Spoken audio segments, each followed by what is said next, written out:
Gunung Semeru naik ke level awas. Warga diimbau tidak beraktivitas dalam radius 8 km dari kawah atau puncak gunung. Pemerintah Kabupaten Lumajang menetapkan status tanggap darurat selama 7 hari hingga 26 November 2025.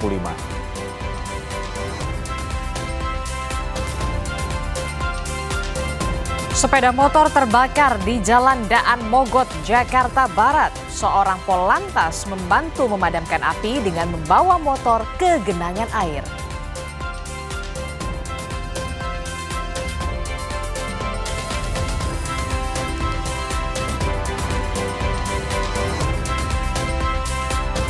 Polisi yang masih menduduki jabatan sipil di luar kepolisian masih memunculkan perdebatan panjang. Kapolri bilang masih menunggu hasil laporan Pokja khusus yang dibentuk. Lalu akankah putusan MK ini tidak berlaku surut? Bagaimana seharusnya kedudukan Polri di jabatan sipil yang saat ini masih aktif? Kita akan bahas dalam dialog di Sapa Indonesia pagi hari ini.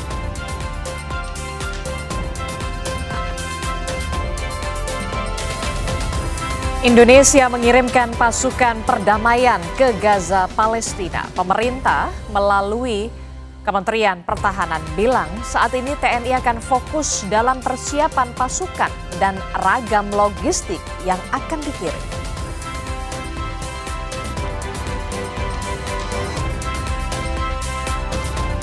Rapat Dewan Gubernur Bank Indonesia yang digelar 19 November untuk pertama kalinya mengundang Kementerian Keuangan.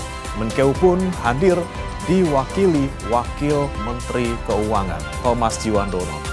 Muncul pertanyaan publik, apakah ini ada potensi intimidatif? Kompas Bisnis akan membahasnya.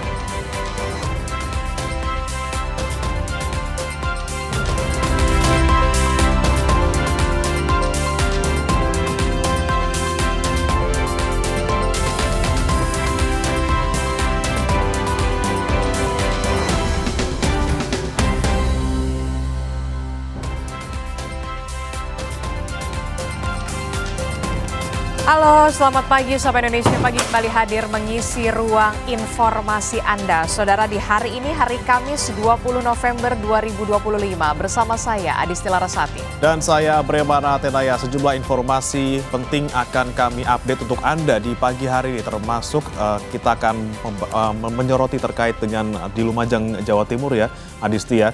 Ada letusan Gunung Semeru yang memang terjadi pada kemarin sekitar pukul 14.30 waktu Indonesia Barat. Ini juga menjadi topik utama di harian Kompas yang terbit hari ini, saudara. Memang untuk laporan dari kemarin terakhir itu di 18.30 waktu Indonesia Barat ini sudah berhenti erupsinya.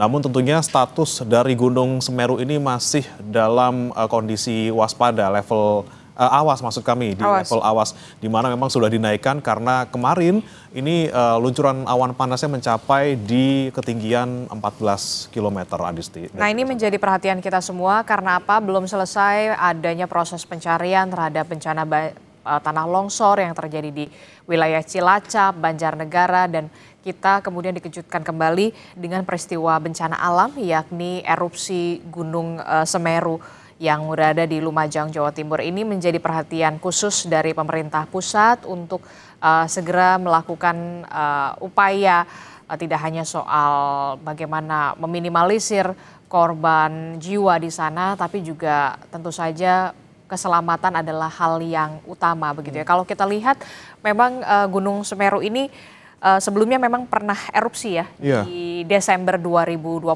di penghujung tahun juga begitu. Kita ingat sekali waktu itu banyak juga korban jiwa pada saat itu sampai jembatan di Geladak Perak begitu ya juga hancur diterjang awan panas. Ini juga menjadi perhatian kita semua bagaimana warga-warga yang memang bermukim sampai radius yang aman begitu ya untuk bisa mengungsi ke tempat yang lebih aman tentu saja untuk menghindari adanya awan panas yang kita tahu sampai luncurannya panjang sekali begitu sampai 14 km 14 km. Nah, ini menjadi perhatian kita, termasuk juga salah satunya yang juga menjadi perhatian kita adalah bagaimana polemik tafsir dari keputusan Mahkamah Konstitusi terkait dengan jabatan sipil yang diduduki oleh polisi. Begitu setelah kemarin Mahkamah Konstitusi sudah mengetok palu, memang seharusnya keputusan ini final dan mengikat, tapi banyak sekali polemik tafsir yang bermunculan begitu. Nah, apakah ini keputusan MK harus segera dilakukan begitu ya, diberlakukan, tapi ada juga multi tafsir. Nanti kita akan bahas juga di Sapa Indonesia pagi hari ini. Tapi sebelum sampai ke situ, kita ke informasi pertama dulu yang datang dari Jakarta. Saudara, ada seorang warga Tambora, Jakarta Barat, terpaksa berurusan dengan jajaran Polsek Metro Tambora. Warga Tambora yang diketahui sebagai residivis diduga pelaku penjambretan dengan senjata tajam maupun senjata api. Nah,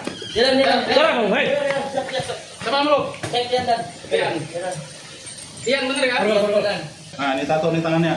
Warga berinisial ST ini tak berkutik saat jajaran Reskrim Polsek Metro Tambora menangkapnya di kediaman orang tuanya. Dari hasil pemeriksaan, pelaku diketahui belum lama keluar dari penjara dan diduga kerap melakukan penjambretan dengan menggunakan senjata api maupun senjata tajam untuk melumpuhkan korbannya. Saat beraksi, pelaku tak segan melukai korban. Guna proses pemeriksaan, pelaku dibawa ke Polsek Metro Tambora, sementara pelaku lainnya masih dikejar polisi.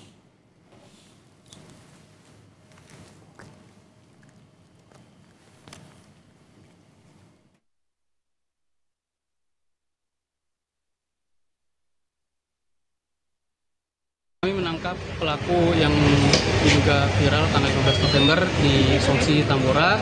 Jadi dugaan pelaku tersebut melakukan jambret dengan modus menggunakan golok dan senjata api yang diduga bersabgan. Aksi protes dilakukan sejumlah pemilik bangunan yang berada di bantaran Sungai Cipayung, Depok, Jawa Barat. Sebelumnya petugas Satpol PP Depok membongkar sejumlah bangunan liar yang berada di bantaran Sungai Cipayung.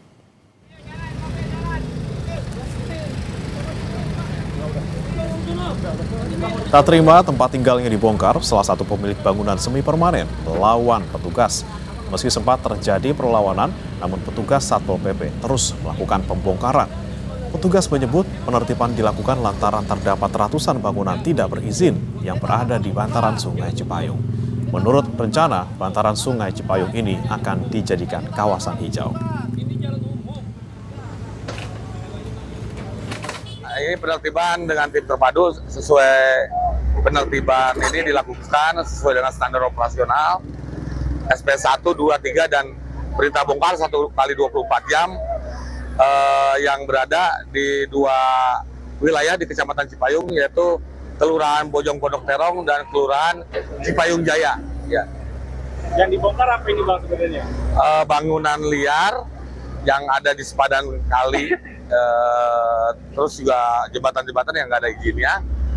Kita tertibkan dengan persuasif tapi tegas ya. Kita tertibkan sesuai SOP yang berlaku. Saudara, sebuah mobil pribadi terekam kamera warga menerobos gardu pintu masuk tol Ampera 1 Jakarta Selatan untuk menghindari pembayaran tol. Dalam rekaman video warga, sebuah mobil berjenis sedan berwarna hitam nampak diam-diam membuntuti sebuah mobil lain. Dan ketika mobil yang ada di depannya melaju, mobil sedan itu pun ikut melaju tanpa membayar transaksi tol. Video ini pun viral di media sosial. Menanggapi hal ini, Kasat PJR Ditlantas Polda Metro Jaya, Kompol Danardono Fernandi membenarkan peristiwa yang terjadi dan telah melacak domisili pemilik mobil sedan untuk dilakukan penindakan. Pada hari Selasa tanggal 18 November 2025 sekitar pukul 7 waktu Indonesia Barat, tepatnya di gerbang tol Ampera 1, terdapat satu jenis kendaraan sedan berwarna hitam yang menerobos gardu tol tanpa melalui transaksi yang benar. Adapun untuk langkah-langkah yang sudah kita lakukan, kita sudah melakukan pelacakan terhadap domisili daripada kendaraan tersebut, dan kami juga sudah berkoordinasi dengan pihak HK selaku pengelola tol untuk melakukan tindakan sesuai dengan peraturan yang berlaku di HK. Sebuah sepeda motor terbakar di Jalan Daan Mogot Cengkareng, Jakarta Barat. Seorang polantas dengan sigap membantu memadamkan api dengan membawa motor ke genangan banjir.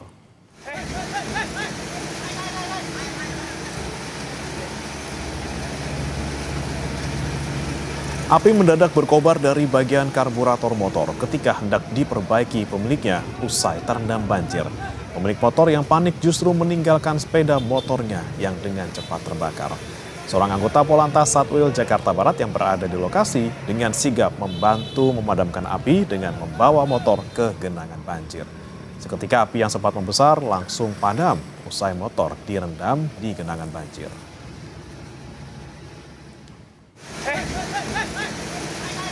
Jadi air masuk ke karburator, kemudian sudah diperbaiki, masih tetap begitu karena keluar air dari karburator, air dari bensinnya keluar, terus ada percikan api langsung kebakar.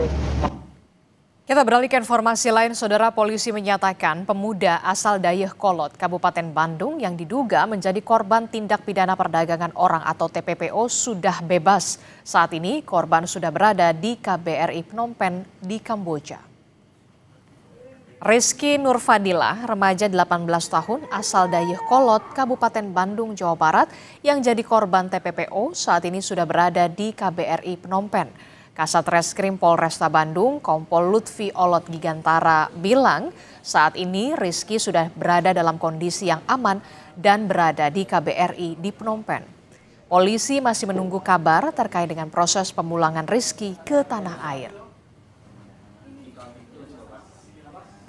Dari KBRI Kamboja yang ada di Phnom Penh bahwa korban saudara Rizky saat ini sudah berada di KBRI Phnom Penh yang mana masih dilakukan pemeriksaan.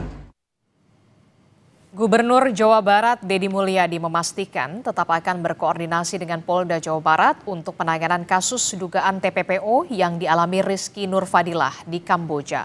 Pemprov Jawa Barat juga memastikan akan menyiapkan biaya untuk pemulangan Rizky. Deddy juga mengimbau siapapun untuk tetap waspada jika mendapat iming-iming bekerja di luar negeri.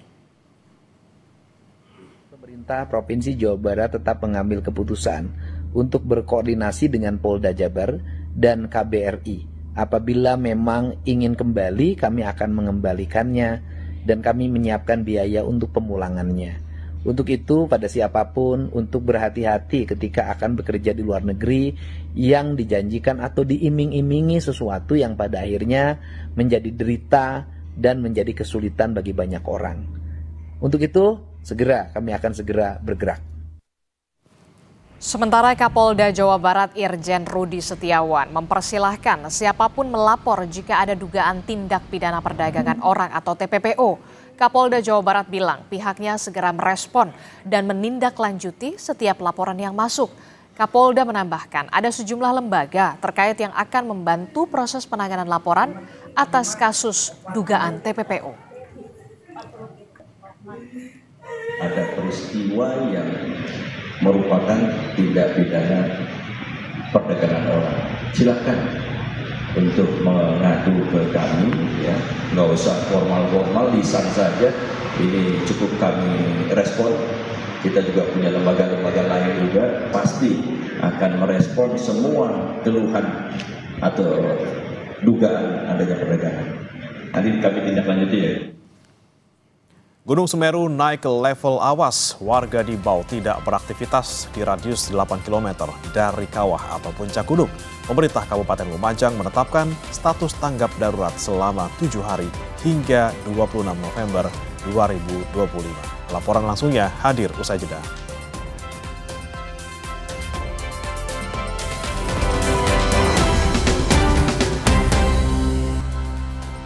Pasca terjadi erupsi sampai pagi ini, Gunung Semeru masih terlihat mengeluarkan kepulan asap putih kecoklatan dari atas kawah.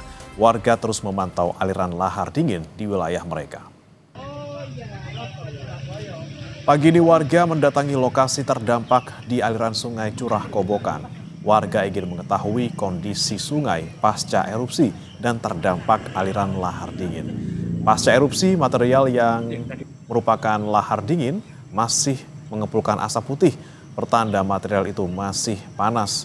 Sungai yang dalamnya sekitar 10 hingga 20 meter kini sudah tertutup material awan panas.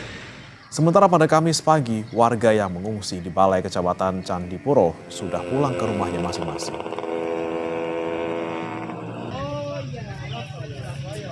Ini Pak, saya agak ingin tahu karena kemarin itu jalannya itu 20 meter, perkiraan 10 meter sampai 20 meter. Tapi sekarang itu rata Pak, sama lapa.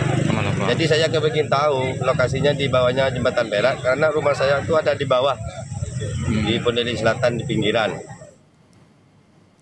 Terdampak lahar dingin sejak Rabu malam. Data dari Pemkab Lumajang, sekitar 1.000 lebih warga yang mengungsi tersebar di beberapa titik di Kecamatan Candipuro dan Kecamatan Pronojiwo. Ada yang mengungsi di fasilitas sekolah, masjid, dan rumah kerabat. Guna memenuhi kebutuhan dasar, pemerintah dan beberapa relawan sudah memberikan makan dan juga kebutuhan pribadi sampai selimut.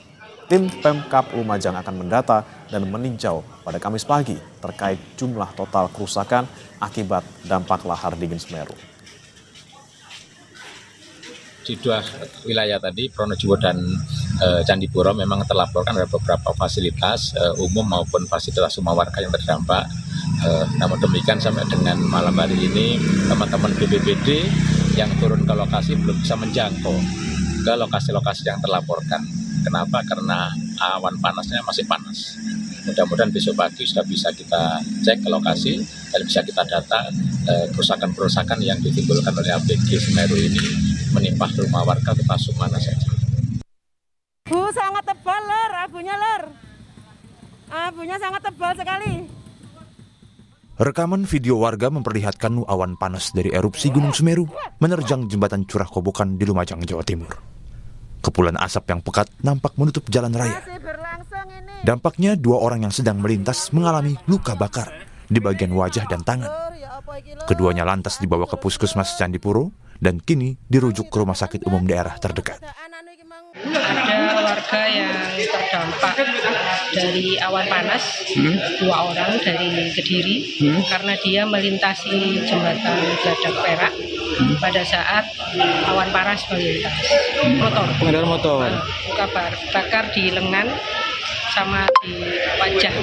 Assalamualaikum warahmatullahi wabarakatuh. Kali ini kita mengabarkan kondisi di jembatan Besok Kobokan atau Gladak Perak via Piket 0 sudah tertutup abu vulkanik seperti ini keadaannya, dulur. Dari laporan yang disampaikan warga, hujan abu vulkanik Semeru meluncur ke permukiman warga di Desa Sumberwuluh, Candipuro, Lumajang. Kondisi sekitar menjadi gelap bak malam hari akibat pekatnya curahan abu. Bu, sangat tebal lor, abunya lor. Abunya sangat tebal sekali. Luncuran abu vulkanik Gunung Semeru juga menutup jembatan Curah Kobokan Lumajang. Dalam keterangan pers tertulis, Badan Geologi Kementerian ESDM menyatakan, berdasarkan hasil analisis dan evaluasi, maka terhitung dari tanggal 19 November 2025 pukul 17.00 waktu Indonesia Barat, tingkat aktivitas Gunung Semeru dinaikkan dari level 3 siaga menjadi level 4 awas. Pusat Vulkanologi dan Mitigasi Bencana Geologi juga mengimbau warga untuk tidak beraktivitas dalam radius 8 km dari puncak gunung, serta melarang kegiatan apapun dalam radius 20 km sepanjang aliran Besok Kobokan terkait potensi ancaman awan panas dan guguran lava. Pemerintah Kabupaten Lumajang kini telah menetapkan status tanggap darurat selama 7 hari hingga 26 November 2025 untuk mempercepat penanganan darurat bencana dan memastikan kepatuhan masyarakat terhadap zona larangan yang telah ditetapkan. Tim Liputan Kompas TV.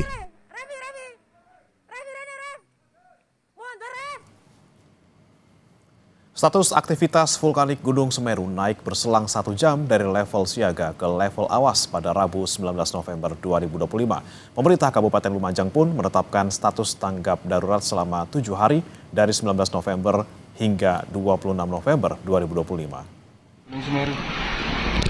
Gunung Semeru yang berada di perbatasan Kabupaten Lumajang dan Kabupaten Malang terpantau erupsi pada Rabu siang dengan jarak luncur awan panas saat erupsi kurang dari 13 km.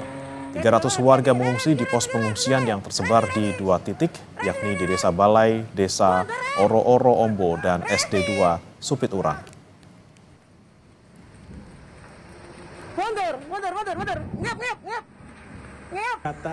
Aktivitas erupsi dan luncuran awan panas yang per sore tadi dilaporkan secara visual sudah melewati batas jembatan Geladak Perak, sehingga ada beberapa hal yang perlu kita patuhi bersama untuk menjamin keselamatan masyarakat, dan kita harapkan tidak ada korban jiwa akibat dari peristiwa ini. Siapapun diharapkan tidak beraktivitas dalam radius 8 km dari puncak gunung. Kami mengharapkan tentu saja pemerintah daerah segera memberikan batas-batas visual yang jelas di mana 8 km ini. Kemudian secara sektoral, masyarakat dan siapapun diharapkan tidak beraktivitas dalam radius 20 km sepanjang Besuk Kobokan.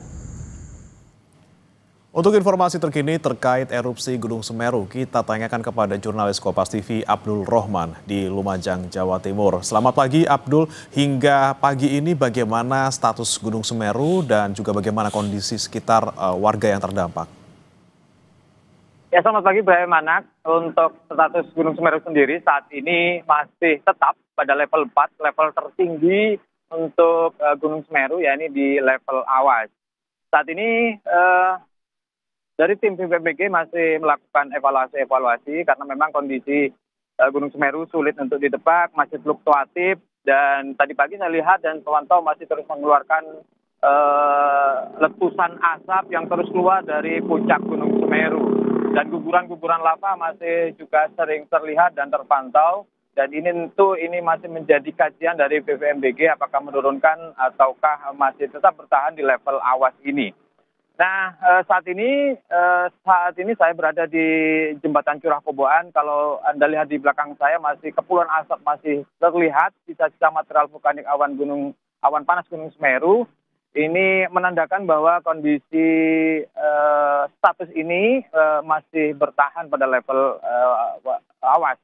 Nah, untuk warga sendiri yang berada di aliran Gunung Semeru, di bantaran Gunung Semeru saat ini sudah mengungsi di beberapa titik pengungsian yang tersebar di 2 kecamatan, yakni Kecamatan Candipuro dan juga Kecamatan Pronojiwo. Tadi pagi saya pantau untuk pengungsi sudah pulang di Kecamatan Candipuro, sudah ada yang balik ke rumahnya masing-masing, ada sekitar 325 orang, kemudian di Pronojiwo ada 806 jiwa yang mengungsi di beberapa titik, ada 7 titik yang disiapkan oleh pemerintah. Dan saat ini mereka banyak yang sudah pulang untuk melihat kondisi rumah mereka masing-masing. Nah, memang ada satu dusun yang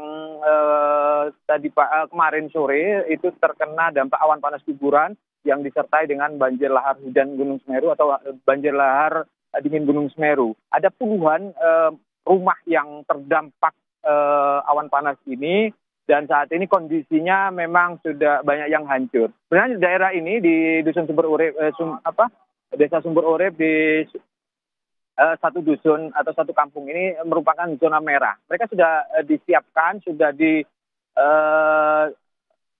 dipindah, direlokasi ke tempat relokasi di hunian tetap di Desa Sumber Mujur, Kecamatan Candipuro. Namun memang ada beberapa warga yang masih nekat menempati rumah-rumah yang ada di zona merah itu. Nah, dampaknya sekarang memang alhamdulillah tidak ada korban jiwa sementara waktu, yang warga masih bertahan di tempat itu, dan mudah-mudahan tidak ada kabar lagi ada korban jiwa ataupun tambahan kabar luka bakar akibat awan panas guguran Gunung Semeru itu. Baik, status Gunung Semeru masih dalam level awas, tapi warga masih banyak yang nekat tinggal di zona merah. Terima kasih Abdul Rohman melaporkan langsung dari Lumajang, Jawa Timur. Selamat bertugas kembali.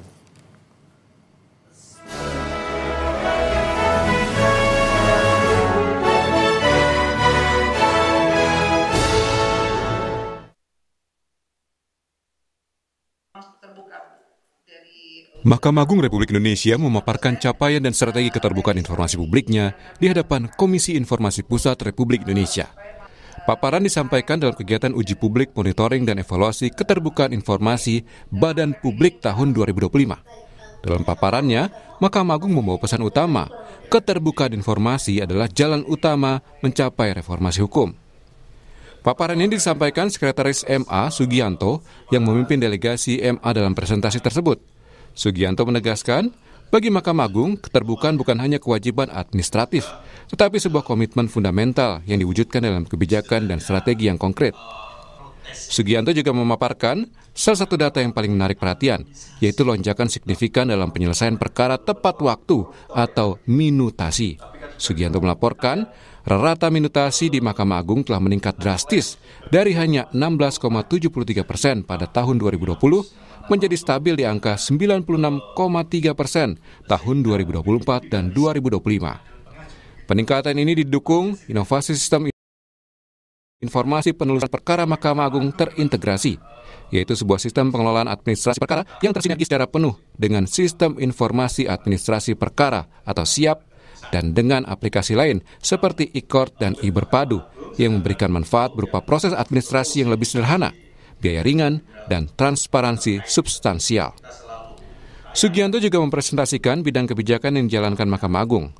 MA telah memperkuat fondasi regulasinya melalui penerbitan sejumlah surat keputusan KMA dan surat keputusan Sekma terkait standar pelayanan informasi publik dan pedoman internal.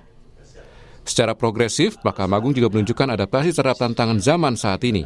MA sedang menyusun naskah urgensi untuk merevisi SK KMA nomor 2/144 tahun 2022. Revisi ini akan memasukkan aspek krusial mengenai peran juru bicara dan yang paling disoroti adalah perlindungan data pribadi.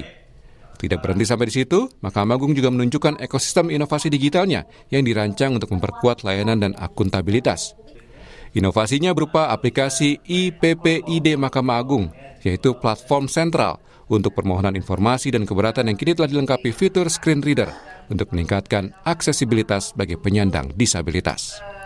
Aplikasi Direktori Putusan yang menyajikan jutaan putusan dari semua tingkatan pengadilan menjadikannya wujud transparansi yudisial.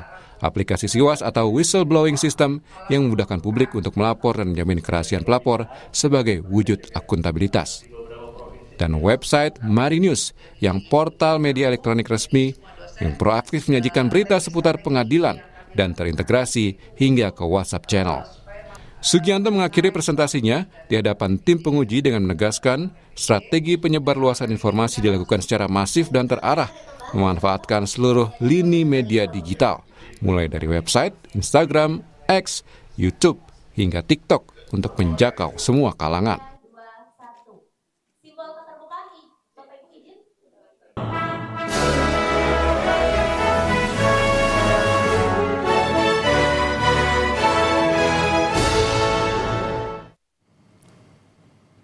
Polisi yang masih menduduki jabatan sipil di luar kepolisian masih memunculkan perdebatan panjang. Kapolri bilang masih menunggu hasil laporan Pokja khusus yang dibentuk. Lalu akankah putusan MK ini tidak berlaku surut? Bagaimana seharusnya kedudukan Polri di jabatan sipil yang saat ini masih aktif? Kita akan bahas dalam dialog usai jeda berikut saudara bersama rekan saya, Adisti Larasati.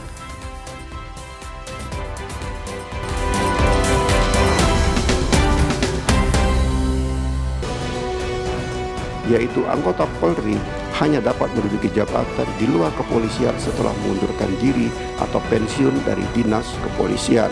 Artinya, apabila dipahami dan dimaknai secara tepat dan benar, tanda kutip mengundurkan diri atau pensiun dari dinas kepolisian adalah persyaratan yang harus dipenuhi oleh anggota Polri untuk menduduki jabatan di luar kepolisian.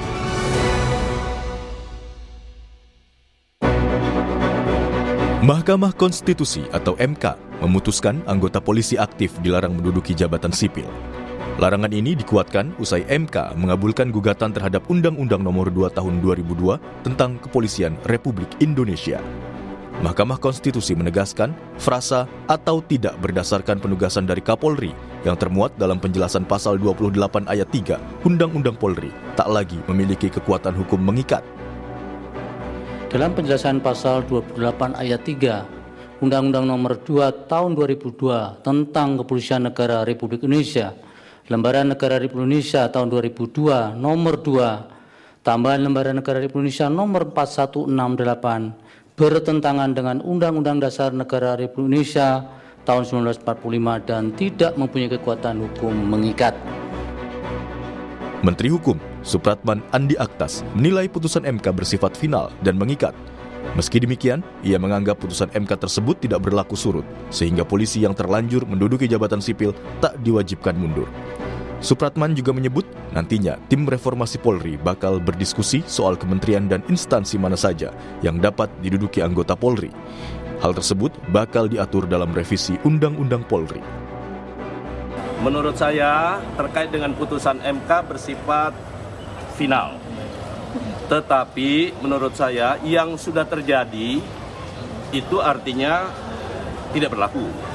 Dalam pengertian, bagi mereka yang akan diusulkan menduduki jabatan berikutnya ke jabatan sipil, kalau tidak berkaitan dengan tugas pokok kepolisian, wajib untuk mengundurkan diri atau pensiun. Tapi bagi mereka sekarang yang sudah menjabat sekarang, kecuali kepolisian menarik, kemudian, tapi mereka tidak perlu mengundurkan karena kan mereka sebelum putusan MK mereka sudah menjabat itu. Nah karena itu nanti sebagai tim reformasi Polri juga nanti kita akan bicarakan menyangkut terkait kementerian mana sih yang sebenarnya punya keterkaitan dengan tugas fungsi pokok kepolisian di luar seperti yang ada sekarang. Menteri Pendayagunaan Aparatur Negara dan Reformasi Birokrasi Menpan RB Rini Widiantini mengatakan pihaknya bakal mengevaluasi terhadap jabatan-jabatan sipil yang diisi oleh polisi dan akan membahasnya dengan institusi Polri dalam waktu dekat. Kita belum melakukan itu, kita nanti akan undang Polri dan kita sekarang sedang memetakan di mana-mana saja, begitu ya. Kita juga sudah punya datanya, seperti itu nanti kita akan cek. Karena kan memang yang paling penting itu memastikan bahwa tadi sesuai dengan kompetensinya. Karena kan kompetensinya kepolisian itu tentunya untuk di bidang pengamanan, apakah sesuai dengan itu ya, misalnya seperti di BNN ini kan memang kaitannya dengan masalah pengamanan, nah mungkin itu bisa gitu ya. Kita ngikuti peraturan keputusan MK saja, kalau memang mereka itu harus mengundurkan diri ya harus mengundurkan diri atau pensiun mengundurkan diri atau. Sementara Polri bakal membentuk tim Pokja untuk melakukan kajian cepat terkait putusan Mahkamah Konstitusi yang mengatur polisi aktif menempati jabatan di luar struktur kepolisian. Kadif Humas Polri, Sandi Nugroho mengatakan, proses penempatan anggota aktif di kementerian atau lembaga selama ini sudah sesuai mekanisme undang-undang, mulai dari permintaan lembaga terkait, asesmen, hingga keputusan Presiden. Bahwa Polri akan membentuk tim Pokja yang bisa membuat kajian cepat terkait dengan putusan dari MK tersebut, sehingga tidak menjadi multitafsir harapannya ke depan. Karena hal ini juga menyangkut adanya beberapa hal yang terkait dengan kementerian lembaga yang lainnya. Misalnya, sebagai contoh, bahwa duduknya personil Polri yang berada di luar struktur, itu khususnya untuk yang jabatan bintang 2 ke atas atau jabatan pembina tinggi, Madya dan Pratama itu berdasarkan cap Presiden. Kalau untuk yang di bawahnya itu berdasarkan cap dari kementerian lembaga. Saat ini, banyak anggota Polri aktif yang menduduki jabatan sipil di berbagai lembaga dan kementerian tanpa melalui proses pengunduran diri atau pensiun. Meski demikian, hingga kini Polri belum memastikan apakah akan menarik anggotanya yang sedang bertugas di kementerian atau lembaga karena masih menunggu kajian dari kelompok kerja atau Pokja bentukan Kapolri, Jenderal Listio Sigit Prabowo. Tim Liputan, Kompas TV. Saudara, Mahkamah Konstitusi atau MK memutuskan anggota Polri aktif dilarang menduduki jabatan sipil. Larangan ini dikuatkan usai MK mengabulkan gugatan terhadap Undang-Undang Nomor 2 Tahun 2002 tentang Kepolisian Republik Indonesia. Lantas bagaimana dengan nasib polisi aktif yang menjabat di jabatan sipil? Kita bahas di pagi hari ini bersama dengan pakar hukum tata negara yang sudah hadir ke studio Kompas TV. Sudah bergabung bersama kami Pak Muhammad Ruliandi dan juga Komisioner Kompolnas bergabung bersama kami melalui sambungan daring Pak Yusuf Warshim. Selamat pagi, Assalamualaikum Pak Ruliandi. Kemudian ada Pak Yusuf Warshim. Selamat pagi, Assalamualaikum Pak Yusuf Warshim. Waalaikumsalam, selamat pagi, salam sehat. Oke, salam sehat, begitu. Salam sehat walaupun kita sehat, tapi kita kayaknya rada-rada bingung nih ya dengan keputusan MK ini nih soal bagaimana larangan polisi aktif menduduki jabatan sipil. Karena apa? Kenapa kita bingung? Karena masing-masing punya tafsir yang berbeda. Prof. Mahfud mengatakan keputusan MK ini harus segera diberlakukan, begitu diikuti, dan polisi aktif ini harus ditarik seluruhnya yang menduduki jabatan sipil. Nggak main-main, ada 300 ya Pak Yusuf Warshim yang polisi aktif menduduki jabatan sipil. Kemudian ada pernyataan berbeda lagi, ini dari Menteri Hukum, kalau sudah terlanjur menduduki jabatan sipil ya sudah, karena ini berlaku surut. Nah, saya ingin tahu dari kacamata Pak Ruliandi sebagai pakar hukum tata negara, dari keputusan Mahkamah Konstitusi ini jadi sebenarnya seperti apa ini? Ya, pertama gini ya, di Undang-Undang MK itu ada ketentuan yang mengatakan putusan MK yang dikabulkan maka dimuat dalam berita negara. Keputusan MK yang sudah dikabulkan itu diperintahkan untuk dimuat dalam berita negara. Oke. Apa artinya? Berita negara itu artinya punya kekuatan mengikat kepada pemerintah, DPR, penyelenggara negara, masyarakat, semuanya. Dan wajib diikuti. Wajib ditindaklanjuti. Nah, pertanyaannya, yang dikabulkan berarti ada di amar putusan. Oke. Karena amar putusannya, putusan 114 ini adalah mengabulkan gugatan pemohon untuk seluruhnya. Menyatakan frase dalam penjelasan ya, pasal 28 ayat 3, sepanjang frase atau tidak berdasarkan dengan penugasan Kapolri dinyatakan bertentangan dengan Undang-Undang 45. Kemudian memerintahkan untuk mencabut pasal tersebut kan gitu. Tidak ada perintah untuk Polri harus mengundurkan diri. Tidak ada di amar putusan itu? Tidak ada. Nah, sekarang kita analisa. Pasal 28 ayat 3 itu penjelasannya yang diuji oleh MK itu ngomongin apa? Itu kan kembali ke batang tubuh pasal 28 itu. Ada 3 ayat di sana. Ayat 1 mengatakan Polri tidak boleh berpolitik praktis. Ya. Polri tidak boleh berpolitik praktis. Ya. Itu sudah jelas. Ayat itu 1. Jabatan politik praktis. Ya. Kepala daerah. Betul. DPR. Betul. Menteri. Ya. Gubernur, bupati, wali kota. Ayat 2-nya ya. Ayat 2-nya itu adalah Polri tidak punya hak memilih dan dipilih. Nah, ayat 3-nya mengatakan Polri bisa menduduki jabatan di luar struktur Polri, ya kan, dengan syarat dia mengundurkan diri atau pensiun. Nah, yang di dalam penjelasan itu katakan yang dimaksud dengan jabatan di luar struktur Polri adalah jabatan yang tidak punya sangkut pautnya dengan Polri. Berarti tidak ada hubungannya dengan Polri, tidak ada kaitannya dengan tugas Polri. Nah, makanya disebut jabatan politik praktis. Tadi menteri, DPR, gubernur, bupati, wali kota tidak boleh diisi oleh anggota Polri, harus mundur. Nah, jadi konteks penjelasan pasal 28 ayat 3 itu ya ke sana. Nah, bagaimana dengan halnya jabatan-jabatan sipil di luar itu ya, kementerian lembaga yang bisa diisi oleh Polri, maka dikembalikan kepada Undang-Undang Polri. Itu diatur di dalam peraturan pemerintah tentang manajemen PNS ya, PP nomor 11 tahun 2017 pasal 148 ya. Ayat 4 itu mengatakan bahwa jabatan ASN itu menyesuaikan Undang-Undang Polri. Nah, Undang-Undang Polri mengatakan tugas pokok Polri ada di mana? Ada di dalam pasal 13. Ada 3 tugas pokok Polri. Pertama, Harkantipmas. Ya, Harkantipmas itu pemeliharaan keamanan, ketertiban masyarakat. Ya, boleh menempatkan BIN, Bakamla di sana boleh ya, itu contoh ya. Kemudian misalnya yang kedua, penegakan hukum. Tugas pokok Polri ada KPK, ada BNN, ya kan, ada OJK, ya kan, itu boleh di sana. Yang ketiga, dalam rangka perlindungan, pelayanan, pengayoman masyarakat. Itu dalam rangka apa? Penempatan di kementerian-kementerian. Karena apa? Di pasal 2 Undang-Undang Polri mengatakan Polri adalah melaksanakan salah satu fungsi pemerintah negara. di bidang Harkantipmas, di bidang penegakan hukum, di bidang pelayanan pengayoman masyarakat.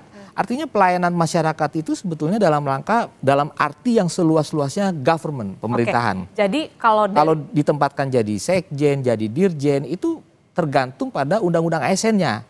Nah, oleh karena itu di undang-undang ASN, ya kita kembali ke Undang-Undang Polri sebelumnya ya. Undang-Undang Polri itu dalam penjelasan umum sudah mengatakan, Undang-Undang Polri sudah menampung Undang-Undang Pokok Kepegawaian, yaitu apa? Undang-Undang 43 tahun 99. Ya. Artinya Undang-Undang Pokok Kepegawaian itu ya nomor 43 tahun 99 mengatakan pegawai negeri adalah aparatur negara. Sehingga dirubahlah dengan Undang-Undang ASN, ya kan? Undang-Undang ASN nomor 15 tahun 2015 dan Undang-Undang 20 tahun 2023. Nah, di pasal 19-nya mengatakan Undang-Undang ASN, jabatan di ASN itu bisa diisi oleh prajurit TNI maupun anggota Polri.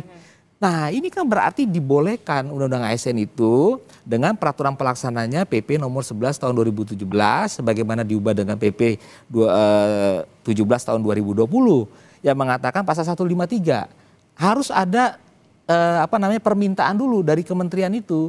Misalnya kementerian yang membutuhkan anggota Polri aktif untuk menduduki jabatan di ASN di sana, jabatan JPT, mereka bermohon dulu bikin surat kepada Kapolri. Itu pasal 153. Kemudian ditembuskan kepada Menpan dan Kepala BKN. Nah, baru teknisnya Polri berkoordinasi dengan Menpan. Kira-kira nih jabatan ini disetarakannya gimana? Nah, ketika ada persetujuan dari Menteri rekomendasi, baru Polri memberikan penugasan di jabatan-jabatan sipil. Artinya tidak ada masalah. Oke, jadi menurut Anda dengan meskipun ada keputusan Mahkamah Konstitusi ini yang mengabulkan gugatan pemohon itu tidak serta-merta polisi aktif begitu ya yang menduduki jabatan sipil tidak perlu mundur. Tidak perlu mundur. Di mana kata-kata mundur di amar putusan? Ini Undang-Undang MK. Kalau putusan MK mengabulkan pasal 54 ya Undang-Undang MK, maka konsekuensinya wajib dimuat dalam berita negara. Yang dikabulkan itu di mana? Ada di amar kan? Amar putusan menyatakan mengabulkan permohonan-permohonan untuk seluruhnya. Mengabulkan. Baru yang keduanya menyatakan frase ini bertentangan dengan Undang-Undang 45 dan seterusnya. Jadi yang dipakai di amarnya. Amar itu yang dieksekusi. Gak ada satupun perintah untuk mengatakan bahwa Polri harus mundur. Di mana kata-kata itu? Saya mau lihat. Gak ada. Kalau pasal 28 ayat 3 itu konteksnya jabatan politik praktis. Bukan jabatan sipil. Nah, ini dua hal yang berbeda. Karena di Undang-Undang ASN dan peraturan pelaksanaannya mengatakan boleh Polri ditempatkan di jabatan ASN tertentu sepanjang bersesuaian dengan Undang-Undang Polri. Nah, kalau Undang-Undang Polri tugas pokoknya pasal 13 mengatur tadi, 3 tugas pokok utama tadi, Harkantipmas, penegakan hukum, kemudian pelayanan masyarakat, maka Polri bisa ditempatkan sana. Mau jadi sekjen, jadi dirjen, dia tergantung kebutuhan dari kementerian lembaga. Nah. Tapi kemudian kalau kita lihat mantan Ketua Mahkamah Konstitusi Mahfud MD menegaskan putusan tersebut berlaku seketika setelah palu diketok sehingga anggota Polri yang menjabat sipil harus segera ditarik.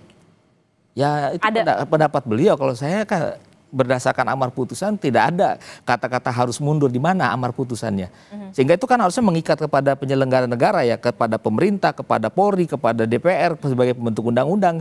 Tidak ada kata-kata yang mengatakan perintah harus mengundurkan diri. Sehingga Polri juga harus melihat dari sisi amar putusan juga karena ini kan terdampak kepada undang-undang Polri itu sendiri. Oke, saya mau ke Kompolnas Pak Yusuf Warshim. Pak Yusuf, kalau menurut pakar hukum tata negara di amar putusan ini tidak ada yang mengatakan polisi aktif itu tidak diwajibkan untuk mundur begitu. Nah, kalau dari Pak Yusuf Warshim sendiri dari Kompolnas, bagaimana melihat ini keputusan Mahkamah Konstitusi ini? Ya, terima kasih. Posisi Kompolnas tentu pertama sebagai pengawas fungsional kinerja kepolisian. Kita tentu melihat terkait dengan putusan MK itu kan bagian hal yang kita pantau bagaimana Polri mematuhi dan menindaklanjuti putusan Mahkamah Konstitusi itu. Nah, itu yang pertama. Yang kedua, tentu dalam melakukan fungsi pengawasan ya tentu kita juga karena itu putusan Mahkamah Konstitusi itu sebenarnya sudah sederhana, jelas, final dan mengikat. Jadi maka tidak ada ruang untuk tidak mematuhi Jadi posisi Kompolnas tentu memposisikan bahwa putusan Mahkamah Konstitusi itu harus dipatuhi. Nah, yang ketiga, bagaimana mematuhi dan menindaklanjuti putusan Mahkamah Konstitusi itu ya tentu harus memahaminya. Nah, memahaminya sehingga kami Kompolnas tentu akan memahami betul bagaimana sebenarnya putusan Mahkamah Konstitusi itu, sehingga kita dalam posisi akan juga memberikan saran dan masukan. Nah, terkait dengan bagaimana memahami putusan Mahkamah Konstitusi, sebenarnya apa yang disampaikan pakar hukum tata negara kita pada hari ini, yaitu bisa dipahami. Walaupun demikian, kita juga tidak menutup mata ada yang barangkali berbeda. Tapi ya mungkin ini tentu apa yang akan saya sampaikan tidak bisa direpresentasikan dalam posisi sebagai pakar hukum, tapi ya kita kan harus mengkajinya, harus memahaminya. Nah, pertama yang perlu kita pahami amar putusan. Amar putusan itu kan terkait yang itu dinyatakan bertentangan, inkonstitusional, bertentangan dengan Undang-Undang Dasar Negara Republik Indonesia 1945 itu kan penjelasan pasal 28 khusus prasa atau tidak berdasarkan penugasan dari Kapolri. Pasal 28 itu kan normanya anggota kepolisian Negara Republik Indonesia dapat menduduki jabatan di luar kepolisian setelah mengundurkan diri atau pensiun dari dinas kepolisian. Ada disebut jabatan di luar kepolisian, ada disebut yang bisa dikatakan persyaratan pensiun atau mengundurkan diri atau pensiun. Nah, di dalam penjelasan pasal 28 itu kan menjelaskan, sekali lagi, penjelasan pasal 28 ayat 3 itu kan menjelaskan dua kategori yang disebut jabatan di luar kepolisian. Kan itu alternatif. Nah, penjelasan ayat 3 yang alternatif pertama kan dijelaskan jabatan di luar kepolisian itu jabatan yang tidak punya kaitan sangkut paut dengan fungsi tugas kepolisian tentu itu. Nah, tapi dibuat atau jadi alternatif. Nah, atau tidak berdasarkan penugasan dari Kapolri. Nah, ketika ada penugasan dari Kapolri, sehingga dia masuk disebut jabatan yang itu terkait dengan kepolisian. Nah, itu. Nah, tapi prasa atau tidak berdasarkan penugasan dari Kapolri ini bertentangan dengan konstitusi. Itu dulu yang kita pahami, yang akan kita kaji. Baru selanjutnya, memahami putusan Mahkamah Konstitusi kan tidak hanya pada amar saja, tapi bagaimana pertimbangan MK. Karena pertimbangan MK itulah yang akan melihat bagaimana argumentasi alasan hukum MK menyatakan prasa atau tidak berdasarkan penugasan dari Kapolri itu bertentangan dengan Undang-Undang Dasar. Nah, tentu dalam hal ini kita memahami, sementara kita bisa mengkaji pasal 28 ayat 3 itu, apakah mengundurkan diri atau tidak. Nah, disebut di dalam penjelasannya kan setelah dinyatakan bertentangan tidak berdasarkan penugasan dari Kapolri itu, maka penjelasannya cuma satu, yaitu jabatan di luar kepolisian itu jabatan yang tidak punya kaitan, tidak sangkut paut dengan kepolisian. Nah, cuma satu, itu saja. Nah, oleh karena itu, ini yang kita kaji di halaman 180 di pertimbangan Mahkamah Konstitusi. Di putusan itu disebutkan oleh Mahkamah Konstitusi, Mahkamah perlu menegaskan jabatan yang mengharuskan anggota Polri mengundurkan diri atau pensiun dari dinas kepolisian adalah jabatan yang tidak mempunyai sangkut paut dengan kepolisian. Nah, dengan merujuk Undang-Undang Nomor 20 Tahun 2003 tentang ASN, dan jabatan tersebut disebutkan di dalam pasal 13, ada jabatan manajerial dan ada jabatan non-manajerial. Di dalam Undang-Undang ASN sendiri ada jabatan tertentu yang itu dapat diisi dari anggota TNI dan anggota Polri. Terkait dengan bagaimana pelaksanaan pengisian jabatan dari anggota TNI dan anggota Polri, tadi sudah disebut itu peraturan-peraturan pemerintah yang disebut oleh pakar hukum tata negara tadi. Salah satunya PP nomor 17 ya, tahun 2020 ya. PP nomor 17 tahun 2020. Nah, di situ mensyaratkan pengisiannya itu tidak suka-suka Polri. Ada permintaan, karena pengisian jabatan tertentu itu kan mekanismenya permintaan dari instansi pusat, itu di pusat. Nah, jabatan tertentu di dalam penjelasan, kalau di dalam pertimbangan MK ini sebenarnya dimaksud. Nah, sekali lagi, ini yang harus dikaji dan dipahami, sehingga